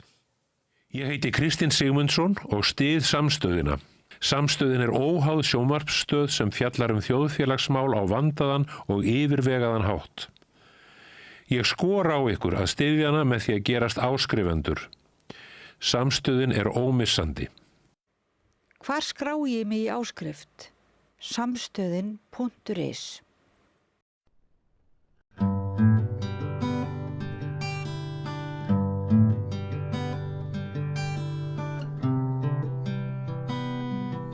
Nú ætlum við ekki að ræða ESB. Það er lífið heldur áfram þótt að sé þessi þjóðaratkvæðagreiðsla á laugardaginn. Og stundum hitti ég fólk sem að segir eiginlega það er ekki neitt við umræðuna að bæta, það er allt komið fram sem þarf að segja. Og þess vegna ætlum við að hafa tiltölulega lítið ESB í kvöld. Og lífið heldur áfram og ég rakst á man ekki hvað það var, að Tinna Gunnlaugsdóttir, leikkona, var að taka doktorspróf. Varstu ekki að verja doktorsritgerðina, stórum doktor? Ég er ekki orðin doktor. Nei, þú ættir að verja hana. Vörnin er núna 31. Já. Mér fannst þetta merkilegt. Já, takk að þér fyrir að sína þessu áhuga. Já. Og hvernig datt þetta í hug? Já, þetta verkaðist svona einhvern veginn eftir að ég hætti sem þjóðleikhússtjóri.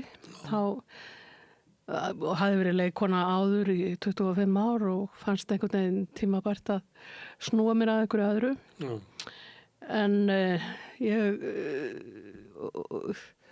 þurfti ekki að vinna, ég var komin á aldur, þannig að ég ákvað að nota tækifærið og mennta mig svolítið. Við eiginlegum bát og höfum átt undanfarin 12 ár og höfum mikið verið að sigla í Svíþjóð í Skerjagarðinu þar. Þeir eru svona að selja hann, eða ekki? Sá ég það ekki einhvers þar? Jú, við erum nýbúin að setja hann á sölu sem er eftir sjá en líka bara horfast ég við að tímatinn breytast og við breytumst. Þetta er fallegur svona gamall bátur, eða ekki? Jú, þetta er flottur bátur og þetta er svona bæði bátur og fljótandi sumarhús. Við höfum svona langaði alltaf til að eignast bát og ég hefði oft talað eitthvað athvarf við sjóin einhvers staðar og við svona sameinuðum þetta fljótandi sumarhús, nýtt og nýtt útsýni. En við sigldum mikið í sænska Skerjagarðinum og ég fekk þá flugu að vera gaman að læra tungumálið almennilega. Þannig að ég fór í háskólan og boðið upp á BA-nám í sænsku og það var bara svo gaman það var svo margt sem fylgdi tungumálanáminu, menningu og sögu landsins og gaman að grúska í þessu. Þannig að þegar ég var búið með það, þá ákvað ég að fara í þýðingafræði. Svona einhvern veginn lá beint við og eftir ég lauk þýðingafræðinni þá, já, bara svona datt mér í hug að keyra þetta svolítið áfram og tengja þetta tvennt, annars vegar þetta nýja nám og mína reynslu úr leikhúsinu og skoða leikritaþýðingar sérstaklega. Hvað er þetta langur tími frá því að þú skráir því í sænsku og þangað til að núna eftir að fá daga þú ert að fara að vera í dóttarskrift? Já, allir þetta hafi ekki byrjað 2018, ég held það. Þannig þetta er ekkert langt? Þetta er ekkert langt, nei, en þetta er búið að vera gjöfull og skemmtilegu tími og það er eiginlega alveg... Þannig þú hefur verið alveg á fullri ferð, þú ert ekki að keyra hálfum raða í náminu? Já, svona, ég hef tekið þetta með öðru en ég nýt þeirra forréttinda að geta svolítið einbeitt mér að þessu bara að gaman að sko setjast á skólabekk á þessum aldri þegar maður einhvern veginn er að gera það bara fyrir sjálfan sig og bara til að einhvern veginn grúska og koma staði einhverju og þá verður þetta bara ánægja. Og þú ert ekki einum það voru margir í háskólanum á svipuðu rekju þú, eða ekki? Jú. Það var einhvern sem sagði mér að í sagnfræðinni væri meðalaldurinn eitthvað náttúrulega 70. Þessi svo sagði þetta við eitthvað sem var prófessor í sagnfræði. Það vildur ekki alveg kannast við þetta, ég veit ekki hver sagði mér þetta. Nei, en það er auðvitað forréttind að geta fengið að læra á þessum aldrið. Það er ekki sjálf gefið að maður hafi aðgang að svona menntastofnun eins og háskólinn er með sínum frábæru kennurum. En sumulit er háskólinn hort á hann þannig að hann sé til að undirbúa okkur undir lífið. Já. En það á ekki kannski við ykkur sem er að taka doktorsprófi í lokst eftir starfsæfina. Nei, en eitthvað kemur þetta til með að nýtast, allavega mér sjálfri, hvort sem að það nýtist samfélaginu eitthvað eða ekki. Ritgerðin, hún er hvað? Ritgerðin er leikritaþýðingar en dálítið í sögulegu samhengi. Ég er svona svolítið að skoða.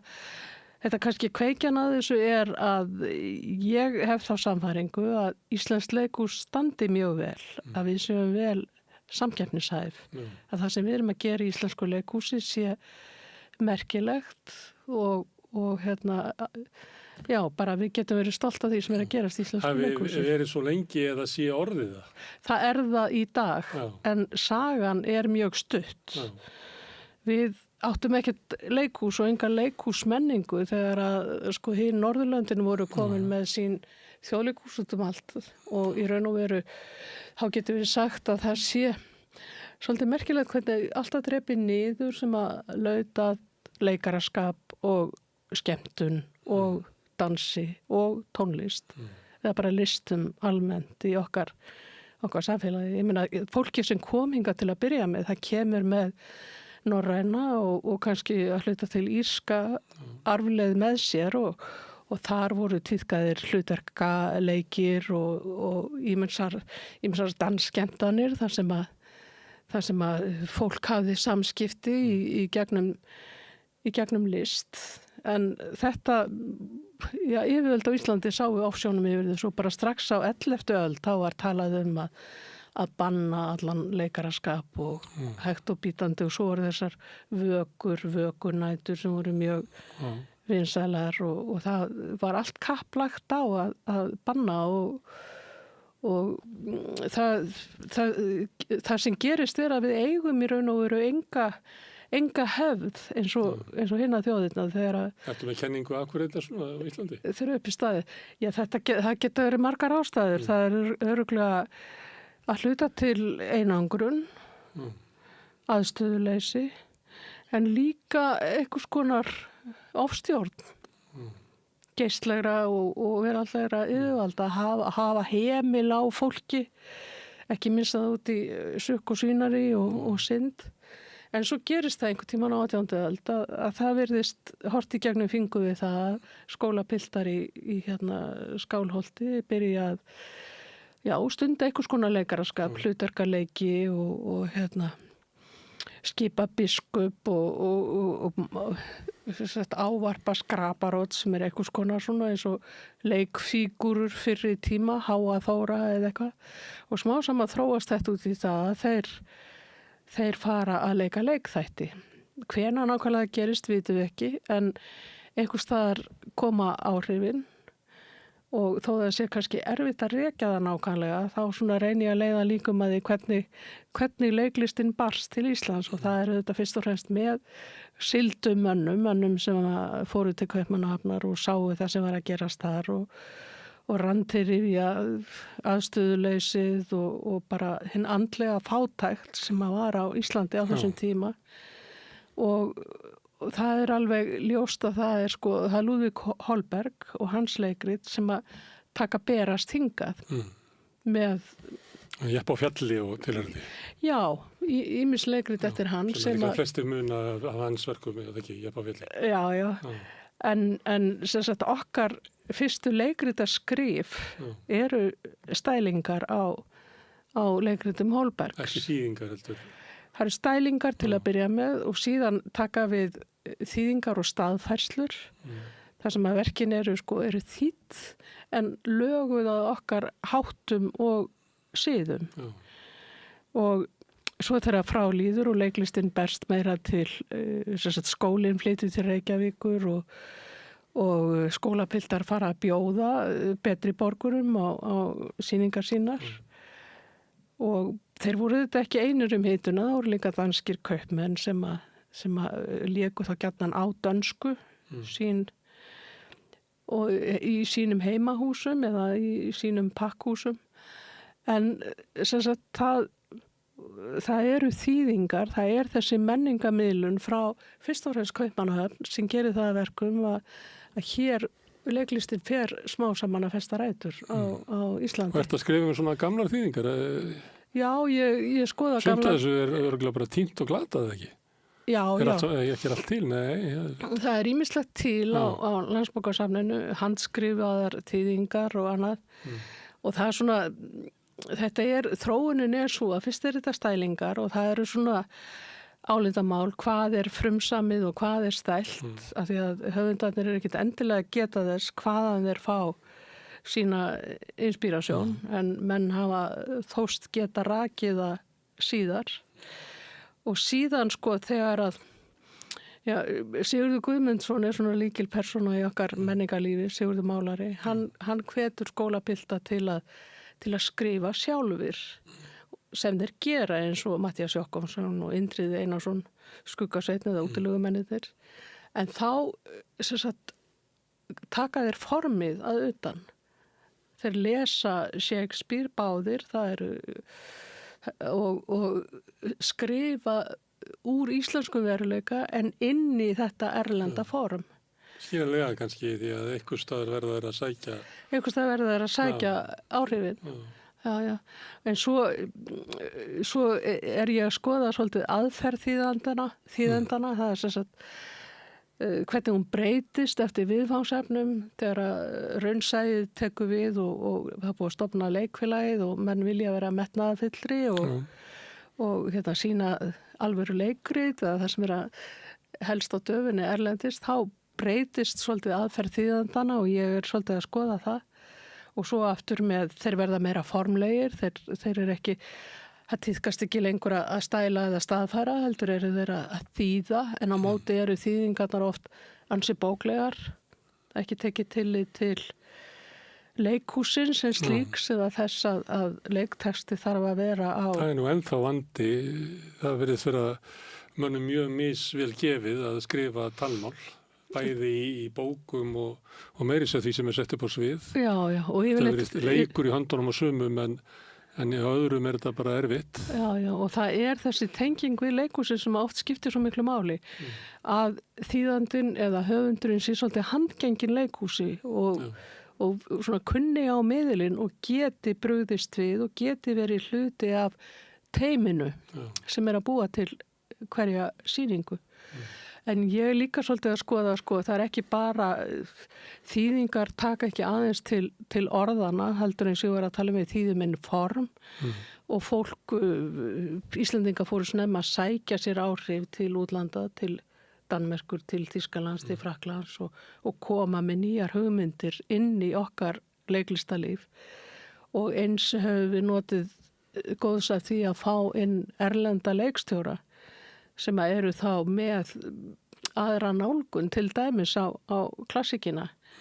Við getum tekið dæmi af Lía konungi hér þegar Hófaris Fylgjan sett upp Lía konung og það allir mikilli úlfúð. Það ringdi á sviðinu, eða ekki? Nei, það var önnur síðan. Nei, en hann... Nei, þú ert í gamla daga? Ég er í gamla daga, já. Ég er að segja sýningin þar sem hann umtúlkaði textan án þess að breyta þýðingu Helga Halldórssonar. Það var túlkunin á bakvið orðin. Hinn kynferðislegi undirtótt sem að vakti mikla reiði en nákvæmlega þetta að leyfa sér að taka klassikina og umþýðan annarkvort beinlínis með túlkun eða með því að færa textan að markmiðum þeirra sem að sviðsetja sýninguna, þar að segja hvað vilja þeir segja með þessu verki, hvernig vilja þeir að það höfði til okkar í dag. Það er líka ákveðin þýðing, ákveðin túlkun. Já. Það lítur að vera svolítið, að þú nefnir Shakespeare, það lítur það að vera svolítið flókið mál, vegna þess að í Englandi, þá er þetta bara fyrirbrigði í menningunni og þeir hlusta náttúrulega bara á textan eins og hann er. En það að vera með svona ljóðmæli í leikhúsi það er ekki sterk hefð fyrir því á Íslandi. Nei, þess vegna bregðast sumir kannski við og fara ekki þangað, þetta eru menn í lausum áli að reyna... Jafnvel rappað eitthvað, því að ef hann er settur á svona ljóðmæli að þá er þetta eiginlega yfir á íslensku og svo yfir á rímaða íslensku, þannig að textin er komið svolítið langt í burtu. Já, en Bretar í dag alveg ófeimnir við það að taka Shakespeare og umþýðan og setja hann í allt annað samhengi og þá eru við allar klassík að þetta er efniviður. Til leikhúsið er listform og textin er efniviður. Hann er einn af þeim þáttum sem mynda eina leiksýningu. Hann stendur ekki ofar öðru þó þetta síðan ákveðin undirstaða. En hann verður að þjóna sín leikstjórans, hann verður að þjóna tilgangi sýningarinnar, ef við getum sagt sem svo, eða því sem á að segja með henni. Þá ertu að tala um þýðingu innan tungumáls. Eitthvað sagði mér að Danir væru verið að þýða kirkjugård til þess að fólk geti lesið hann. Og ég manni áður en allir fóru að lesa Laxness í vor. Þá heyrði maður stundu segja að líklega þarf bara að endur segja hann að einhverju leiti ef við ætlum að koma nú til yngri kynslóða, því að hann er bara oferviður. Og það á við... Og þá er ekki við stafsynningu heldur bara orðfærið og fleira sem þyrfti aðeins að laga. Talmáli breytist mjög hratt og leiksýningar byggjast að stærstum hluta á talmáli. Og það er reglan með að fáum undantækningum að það verkar þýtt upp og nýtt fyrir hverja nýja sýningu. Það á við Shakespeare og það á við ekki eldri verk heldur en frá bara meðri síðustu öld. Og það er ekki vegna þess að fyrri þýðing var eitthvað aðinni, það er bara þýðingar eldast lifi ekki lengur en svona 10-15 ár. Leikrita þýðingar lifi ekki lengur en svona 10-15 ár af því að, eins og ég segi, talmálið breytist svo mikið. Já. En þetta er í þýðingafræðunum sem þú veist að... Já, þetta er Getur þú sagt með hvað þýðingafræði, ég er ekki viss að allir séu með það á taktinum, hvað það er? Já, það er bara, það er stúdera þýðingar, það er ákveðin grein innan bókmenntana og er alveg í dag alveg sérfag. Og þýðingar eru auðvitað lykillinn að samskiptum, þýðingar milli tungumála, það er byggja brú og yfir þessa brú ferðast menningin, ferðast áhrifin og við værum öllu fátækari ef við hefðum ekki þessa brú að fara yfir og sækja það sem er áhugavert og gera það okkar. En voru þýðingavélar, hefur þú trúið því að þær hjálpa okkur? Já, þær getur örugglega hjálpað í einhverjum tilfellum en þær koma, ef við erum að tala dramatískan texta, listrænan texta, þá þá er ég hrædd að það sé dálítið langt í að þær nái þeirri dýpt, þeirri sko skynjan sem þarf að vera til staðar ef að texti ná að ná frá hjarta til hjarta. Ég get lesið blöðin sem voru gefin út í Bangladesh í morgun. Ég get lesið það í gennum þýðingavélar. Því það er svona fréttateksti og það er kannski ekki mikil undiralda í þeim texta. Nei, og maður er orðin nokkuð þjálfaður í að svona geti eðuðar eða ná samhenginu þó að textin sé. En að flytja bókmenntateksta á milli, þá þarftu eiginlega endurskapa hann yfir á nýtt tungumál.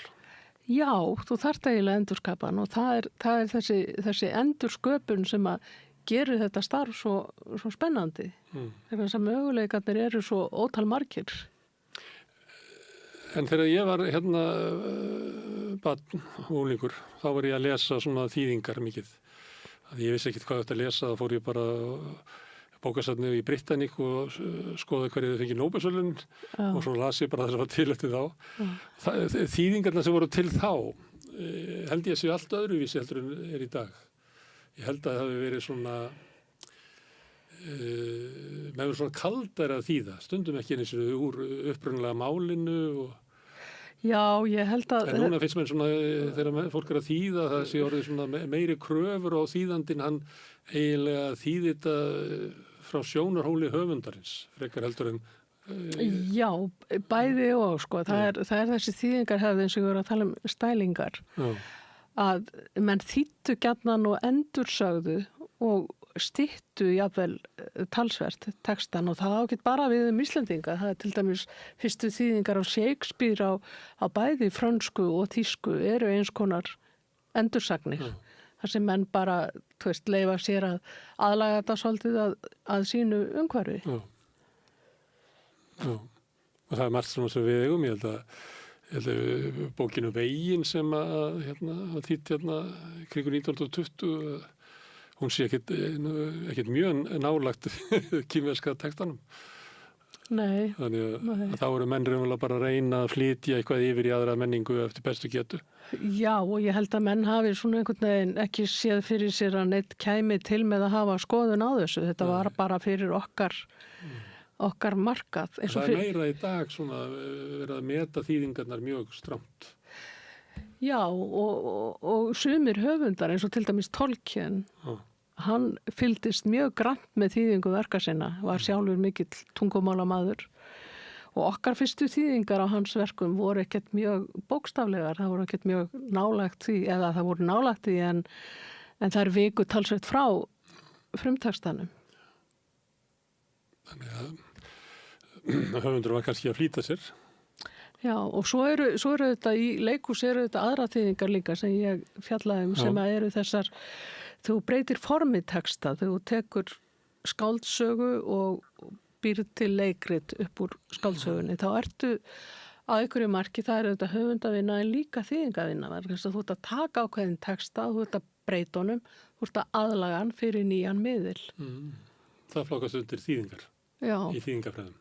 Já, það er bæði, það er nú hansi stór hluti af leiksýningum. Ég segi ekki kannski, ég held að það sé bara, það er hansi stór hluti af íslenskum leikverkum. Já. Og var kannski svona á, hvað hefur segja, 9. og 10. áratögnum eða ekki. Finnst mér einhvern veginn. Já, það er ekkit bara stór hluti af íslenskum leikbókmyndum, þetta á við allan heim, menn eru í kvikmyndum líka, menn þetta er yfirleitt byggt á einhverjum bókum eða þannig að það er ekkert nýtt, en þetta er auðvitað, það er sko, þýðingavinna er höfundavinna. Þannig að þetta skarast og verkið sem verður til þegar þú tekur bók og býr til leikrit, það er þýðingavinna til grundvallar, en það er fyrst og fremst höfundaverk þegar uppi staðið. Höfundaverk sem er kallaði þýðandi. Já. Eða svo sem þess sem að umtúlkar textan fyrir leikhús. En þú varst fyrst að skoða eldra tímabil eða eitthvað? Nei, ég er að skoða alveg frá okkar dag. Nú, er einhver sér íslenska einkenni á þessum þýðingum? Gerir við þetta eitthvað öðruvís en aðrir? Eða hægt og bítandi bara eins og hinir? Já, ég held það og ég held að sko í þessu hefur verið mjög fljóta að læra, mjög fljóta til einhver okkur og yfirleitt sko sótt okkur reynslu og þekkingu til, erlendist til. Við hefum ekkert verið feimin við að aðlaga og gera það okkar. Það er bæði með því að fara út og sjá sýningar og taka kannski svona Já, verða fyrir áhrifum og endurtúlka og svo líka fá menn hingað og það eru nokkrir erlendir leikstjórar sem hafa haft áhrif á Íslensk leikhús. Verulega áhrif og oft á tíðum verið í raun og veru brotið ísinn svolítið og enda ég tek líka fyrir svolítið svona umfjöllun sýningar, umfjöllun erlenda leikstjóra og það er svona það er hluti af því hvernig sko bókmenntirnar stjórnast að hluta til af samfélaginu. Það er sem sagt hinn viðteknu viðhorf sem haldið er á lofti og yfirleitt þurfa bæði höfundur og þýðendur svolítið að brjóta af sér þær viðjar. Það er ekkert til sem heitir einrétt aðferð þegar kemur á leikhúsi. Það er bara spurning virkar hluturinn eða ekki. En áhorfendur geta verið svolítið íhaldssamir og vilja fá, vilja fá Sveinbjart. Já, það getur verið, það er illa. Og það er svona, ég tekið saman tölfræði að það er alveg yfirgnæfandi meiri hluti af því sem að sviðsett hefur verið á íslensku er erlent efni. Ja. Og það var þetta miklu meira til að byrja með að komið betra jafnvægi núna. Við getum sagt að það sé svona, já, kannski helmingur sem er innlent á móti, en til að byrja með þá var þetta, og þegar leikfélagið er stofnað þá renna saman nokkri leikhópar sem voru svona helstir sviðið á þeim tíma og þeir eru fyrstu árin eru þeir fyrst og fremst að sína endurtekið efni, styttri leikþætti og gamanleiki og það var það sem fólk vildi sjá en metnaðurinn lá, leikfélagsmenn vildu takast á við erfiðari verk, Raunsæið, Ibsen, Strindberg, en yfirleitt mætti það lítilli hilli. Þetta er svolítið erfiðleikar í leikhúsinu að leikararnir vilja leika eitt en áhorfendur sjá annað. Já, og áhorfendur vilja yfirleitt sjá það sem þeir hafa séð og það er eins og með allt, það er erfitt að bjóða upp á nýjungar, það þarf einhvern veginn að... Það er enn verra á symfóníunni, þar vilja áhorfendur hlusta á það gamla. Já. Það nýja má helst ekki vera meir en 7 mínútur í upphafi. Já, einmitt, já. Við erum vanafest, við höldum í það sem við þekkjum. Já, áhorfendur geta verið sogað eða haldið í að geta verið svona angri. Já, en ég held samt að áhorfendur á Íslandi, þeir eru fljótir að læra og við státum að mikill leikhús aðsókn og það hefur ekki breyst. Það er ótrúlega góð aðsókn í leikhús og ég held að það sé kannski að hluta til vegna þess að þetta var svona annar staðar var leiklist til að byrja með eingöngu fyrir aðalinn, fyrir konunga og Molière og þessir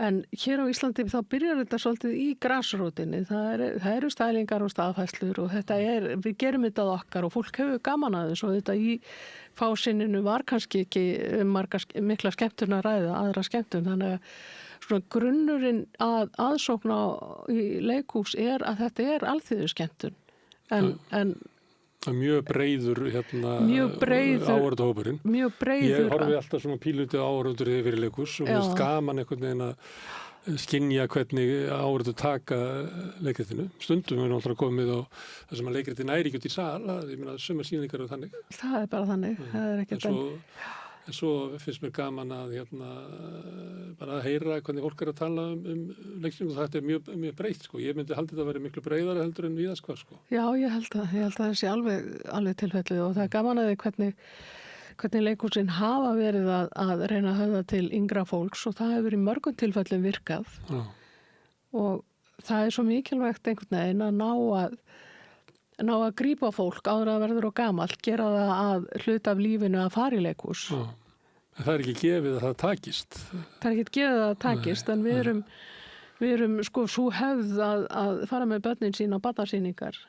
Hún leggur ákveðin grunn og svo kannski fjarlægast unglingarnir leikhúsið, en en allt sem verður til þess að draga þá aftur að leikhúsinu, það er jákvætt, það er þarna einhver minning, það er einhver grunnur, það er eitthvað í mörgum tilfellum að minnstakosti.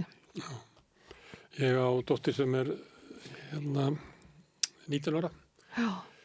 Og ég hef eiginlega lært það að ég fæ henni ekki leikhús nema að verkið eða leikararnir séu svona næstu því á hennar reiki. Já.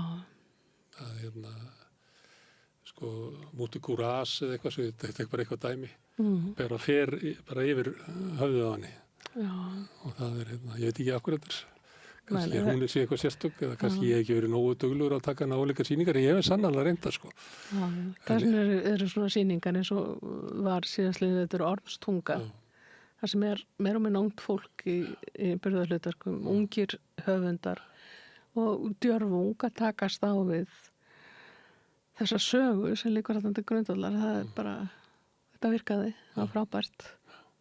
Og það var mjög gaman á þeirri sýningu, hvernig salurinn tók við því hann var ekki bara að taka við verkinu, heldur var hann að taka við þessu sem þú ert að segja. Það var allir svo ánægðir. Þetta væri þessu ungu höfundar. Það var það tók alveg eftir því hvað salurinn tók bara verkinu, allir í forsugunni og allir bara líka. Það var verið að klappa fyrir því líka. Það voru allir ánægðir að taka þátt í þessu. En þú sagðir að Íslands leikhús stæði vel. Já. Og allavega núna. Já, og það er ekki gert það frá upphafi það? Nei, ég er nú kannski að tala á þessari öld hefur því stöðugt vaxið fiskurinn sig og það er ekki bara Þjóðleikhúsið og Borgarleikhúsið, það er líka allt sem er að gerast í sjálfstæðissenunni, allt sem er að gerast í danssenunni, öll fjölbreytnin, það er bara mjög... Þú er að segja óperuna núna því ég held að það verið var ekki 6 óperusýningar í fyrra, það er 3 frumflutningar. Já. Ég hlýtur að vera eitthvað met í heiminum ég held næstu því að við séum í efsta sæti þegar það kemur að leikhús aðsókn og framleiðslu. Þegar ég byrjaði að fara í leikhús þá var það stundum í sýningum að það var svona ójafn leikur svona ójafnvægi og kannski svona fer það minnst það svona í minningunni verða það svona fjara út á kannski 10. áratugum. Og þetta er ekki vandamál í dag. Þetta var ákveðið vandamál áður og þannig hefur það verið enn frekar áður en að ég byrja að fara í leikhús. Það hefur verið sko leikara sem voru stórkostlegi leikarar en þeir bara voru ekki í leikhúsi sem að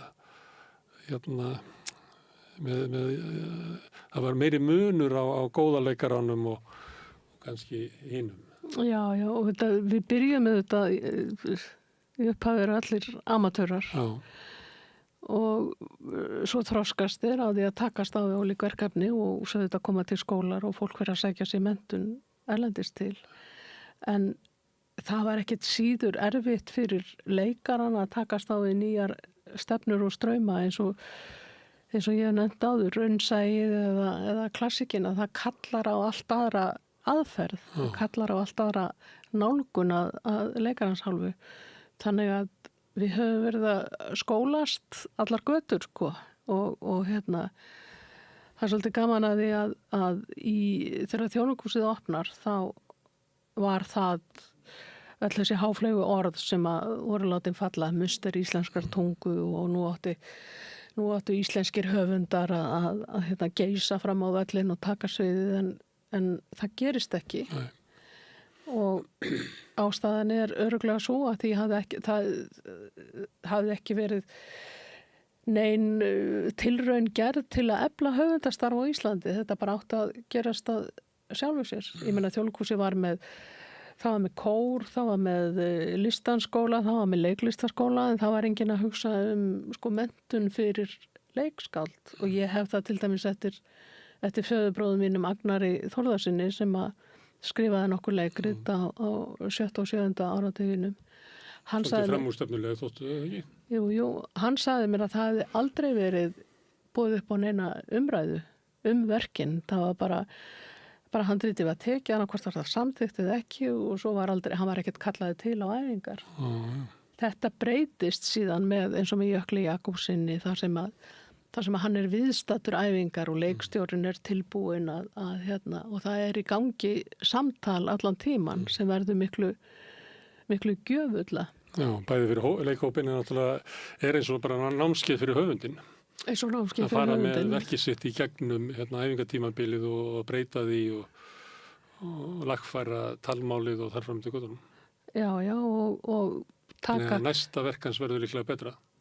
Já, og þetta leikhús listform sem samvinna og fólk verður að vinna saman. Leikstjórinn ekkert einn og einráður, heldur þetta alltaf samspil og í þessu samspili bæði höfundur og þýðandi líka vel á að vera hluti af sköpuninni. En það nú misjafnt, stundum maður á sýningu þar sem að leikstjórinn svolítið svona framarlega. Stundum hann mjög þjónandi aftarlega. Já. Þannig að maður verður alltaf var við hann. Stundum hefur hann ekki þrek til að klára sýninguna. Sýningin svífur svona fram yfir hlýja. Svo einhvern veginn missir hann einhvern veginn flugið og ég held að hugsa bara lengsturinn hafði bara ekki þrekið til þess að fara með þetta lengra. Nei. Það lítur að vera svolítið vesen að sannfæra hópin sína sín og allt þetta. Þannig að þetta Já, og oft líka verið að spara tíma. Já. Tími kostar peninga, það verið að... Þannig að sýningin fer aðeins og fljótt á... Já, örgli mörgum tilfellum gerist það. En nú fólk horfa á leiklist, linnulaust og minnst í leikhúsi. Og það hefur líklega aldrei verið meira í þessar streymisveitur og ég held að fólk alveg hakki í sig alveg óendalega mikið af leiklist. Já, í gegnum miðlana. Já. En það er samt þetta, að fara í leikhús, þetta augnablik. Ég algjörlega á því, Já, þú situr og það allir að upplifa það sama. Svo er eitt sem má segja að þú getur ekki verið í símanum í leikhúsi. Nei. Sem þú ert alltaf, þú ert að horfa á Netflix, Já, þannig að ég hef það trú að við höfum ríka þörf fyrir þetta og leikhúsi komið til með að lifa af. Þó það verði kannski ekki eins almennt eins og í dag, en það hlýtur að lifa af, ég hef það trú. Ég myndi halda að þetta væri góðu tími fyrir leikhúsið, af því að út af þessari að vera að horfa í hóp, af því að bíóin verður meira að gefa eftir, það sem þú horfir á bíómynd í hóp, og það að vera lokað svona inni og þetta að gerast í augnablikinu. Já, þú veist að það sem við þetta upplifa, það er nýtt á hverjum tíma og við starfaði lengi sem leikari, við vitum að sýningin aldrei svo sama. Það er alltaf einhverju núansar, það er alltaf eitthvað sem örlítið nýtt. Og það er eitthvað svona sannleikur sem kannski það sem okkur vantar mest í nútímanum að því það svo mikil þvæla í gangi. Það var eitthvað við þetta lokaða rými og það sem þetta að gera í augnablikinu. Það eitthvað svona sannleikur, annarkvort þetta satt eða þetta bara virkar ekki. Og satt út frá gefnum forsendum. Já, þú veist, sannleikurinn sé uppkvotun eins og fegurðin. Ég að meina það. Já, akkurat. En leiklist líka svo gott tæki til að segja hluti að þess að segja þá, til að sýna fram á, til að segja dæmisögur sem við síðan sem áhorfendur drögum ályktanir út frá. Já, og góður spegill á samtíman og í samtali við samtíman. Já, þegar best lætur. Líka með gömlu efni, stundu þegar tekið eldra efni allt í einu færða algjörlega nýja merkingu af því að það sett upp núna. Já, og það að segja okkur eitthvað akkurat hluti sem að gerast í dag, þá að umfjölluna eins og við sjáum bara Óristegi í Þjóðleikhúsinu í vetur sem æfa font, en leið svo nálægt okkur. Já. Það var líka svona nokkur ár eftir hrun að svona til dæmis ameríska nýklassíkin eða hvað kallar þetta. Allt í einu hljómað hún allt öðruvísi og það voru svona eldri verk sett upp þannig að kannski svona 2-3 ár eftir hrunið sem allt í einu fengur svona öðruvísi merkingu. Og líka hér heima eins og Íslandsklukkan sem allt í einu fekk annað vægi, aðra merkingu einmitt eftir hrun. Já, leikhúsið stórkostlegt. En þú starfar ekki lengur í leikhúsi? Nei, þess vegna get ég líka hort á þetta svolítið svolítið utanfrá á þess að vera involveruð. Er langt síðan þú leikið?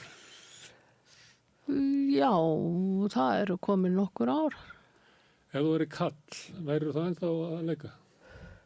Þetta er svona klassísk. Já, ég veit ekki, nei. Sko, þetta er val líka. Mér fannst bara, eftir að hafa verið þjóðleikhússtjóri í 10 ár og þar á undan leikkona í 25 ár, þá fannst mér bara að ég ætti svolítið að snúa mér að einhverju öðru. Og það er eina forsendun. Það er erfitt að fara úr leikhússtjóra hlutverkinni yfir í og sviðið aftur. Já, ég var líka bara einhvern veginn svo ánægð með að ég var búin að njóta mikill af forréttinda og endalaust tækifæri og bara gott að segja svolítið skilið við þetta og einbeita mér að einhverju öðru fyrir mig, afla mig þekkingar, læra. Fá betri yfir sín. Leikkonuferillin er svona 25 ári á þér. Já. Og það er mörg stórkostlega hlutverk bæði á sviði og í bíó. Já, ég hef... Þú hefur verið ótrúlega heppin. Ég hef verið ótrúlega heppin í lífinu, alveg ótrúlega. Kannski átt að skilið. Já, þú segir það, ég veit það ekki. Nei, þetta er svo mikið samspil af heppni og tilviljunum. Að vera á réttum stað á réttum tíma og einhvern veginn. Þú veist hvernig þetta er, góðir hæfileikar geta alveg bara horfið og týnst. Þú er líka á sterkri kynslóð sem að hefur mikil, er þetta ekki í sálhóknum og jú. Það er svona, kemur svona stór kynslóð inn og hefur tölverið árið á Íslandsleikhús. Já, og með svolítið nýja hugsun og nýjar aðferðir. Það var búið að leggja niður leiklistaskóla Þjóðleikhússins og leikfélagsins og það er hópur sem bara vill ekki sæta því og stofna sin eigin skóla og ræður fólk sem er að koma að beinta utan með nýja áhrif, nýjar hugmyndir. Miklu róttakari kennara heldur kannski. Miklu róttakari kennara og þetta var svo mikið hópefli. Og mjög svona rótaverk, Þorgeir Þorgeirsson að kenna líka. Jú. Sigurður Pálsson og alveg endalaust flottir miðlarar. Þetta er nú fallegur hluti af sögunni svona að því að þetta kemur svona upp úr 68 sem að nemendur vildu fá að stýra skólanum. Þið gerðu það bara í orðsins fyllstu merkingu í aftur skólan. Og það var gert að fullri einurð og alvöru. Þetta var ekki bara einhvern veginn, það var alveg haldið utanum þetta frá aðtilu og ég held að þetta hafi verið mjög gott veganesti inn í leikhúsið að svona einhvern veginn þora að reyna á alla þætti. Og það skiptir máli fyrir listamann að tilheyra kynslóð. Já, það gerir það. Það er betra að vera, góður listamaður, mjög gott, en að vera góður listamaður sem er hluti af einhverju bylgju. Já, það fleytir fólki áfram og sérstaklega í leiklist þar sem þú þarft að vera í hóp, þú þarft á öllum hinum að halda til að samspilið geti átt sér stað. En mér fannst líka bara að því að þú sagðir að við ætlum ekki að tala um Evrópusambandið en þessi saga sem að ég hef verið að setja saman í þessari ritgerð, hún fjallar í raun og veru hvað við græðum alltaf mikið á samskiptum við aðra þjóðir. Hvernig hlutirnir gerast þegar að fólk stendur á einhverju, þegar straumar mætast, þegar fólk næra tengjast yfir landamæri, yfir sína lokuðu menningu.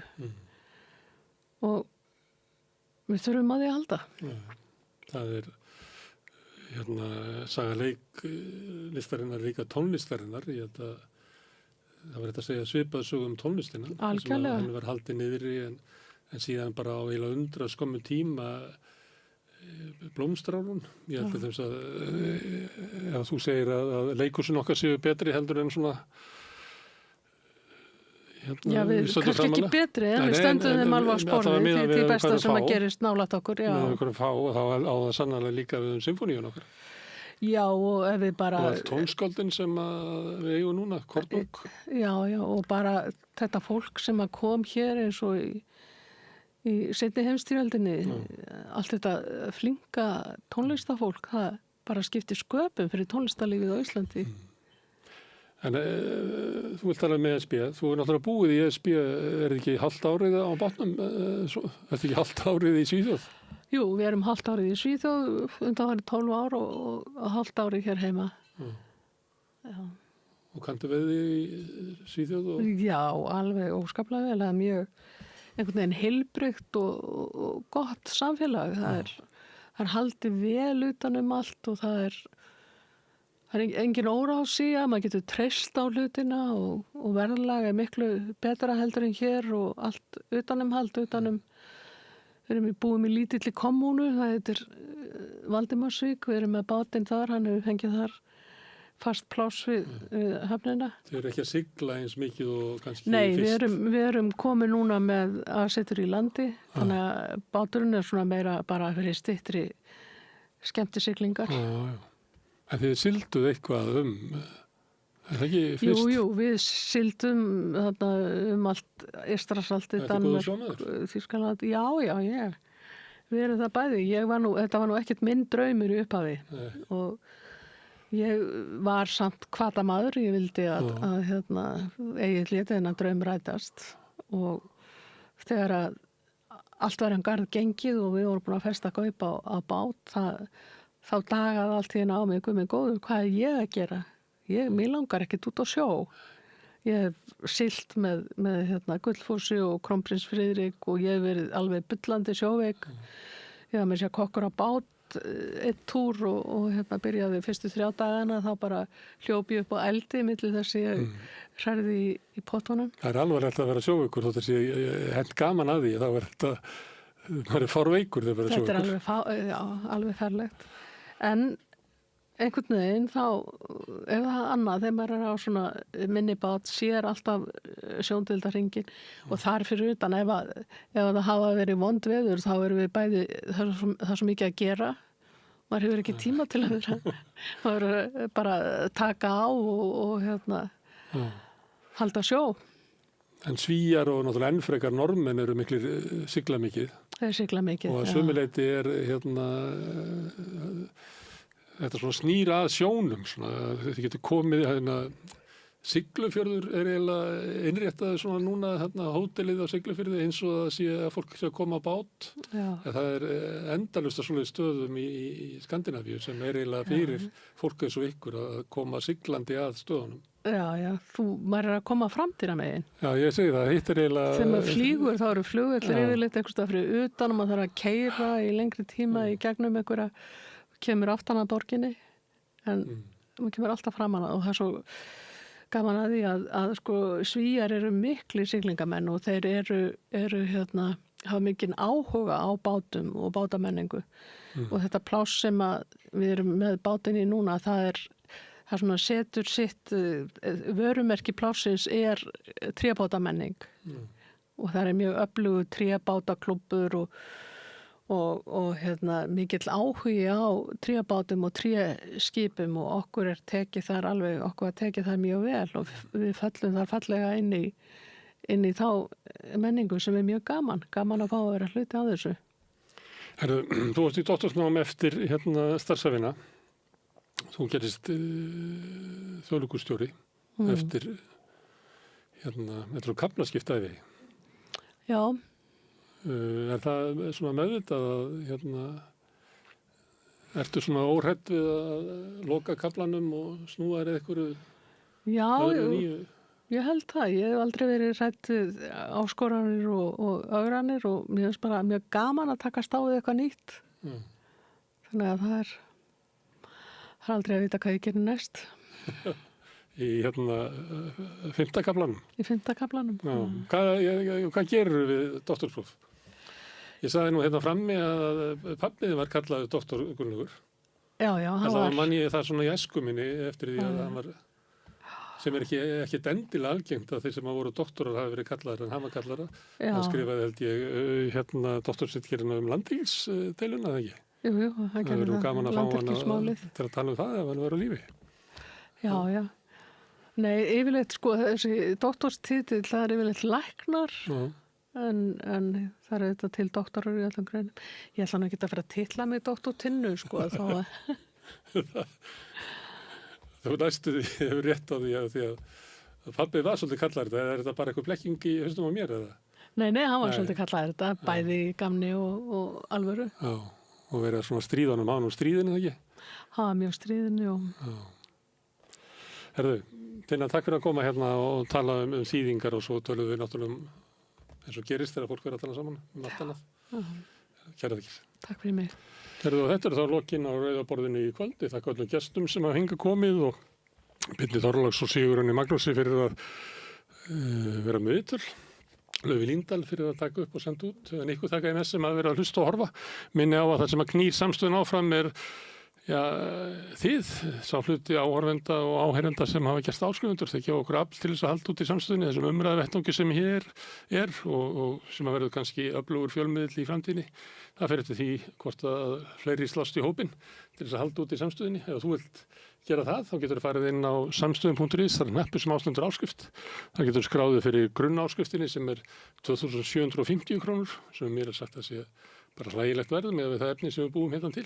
Þú mátt borga meira og vilt og því sem að kjósið getur látið áskriftin að renna sem félagsgjöldin í Alþýðufélagið, en það er mitt Alþýðufélagið sem á og rekur samstöðun. Þetta er tilraunaverkefni, hvort það sé hægt að búa til svona umræðuvettvang og fjölmiðil sem er í eigu hlustenda og áhorfenda. Sjáum til með það. En þetta er gott í bili.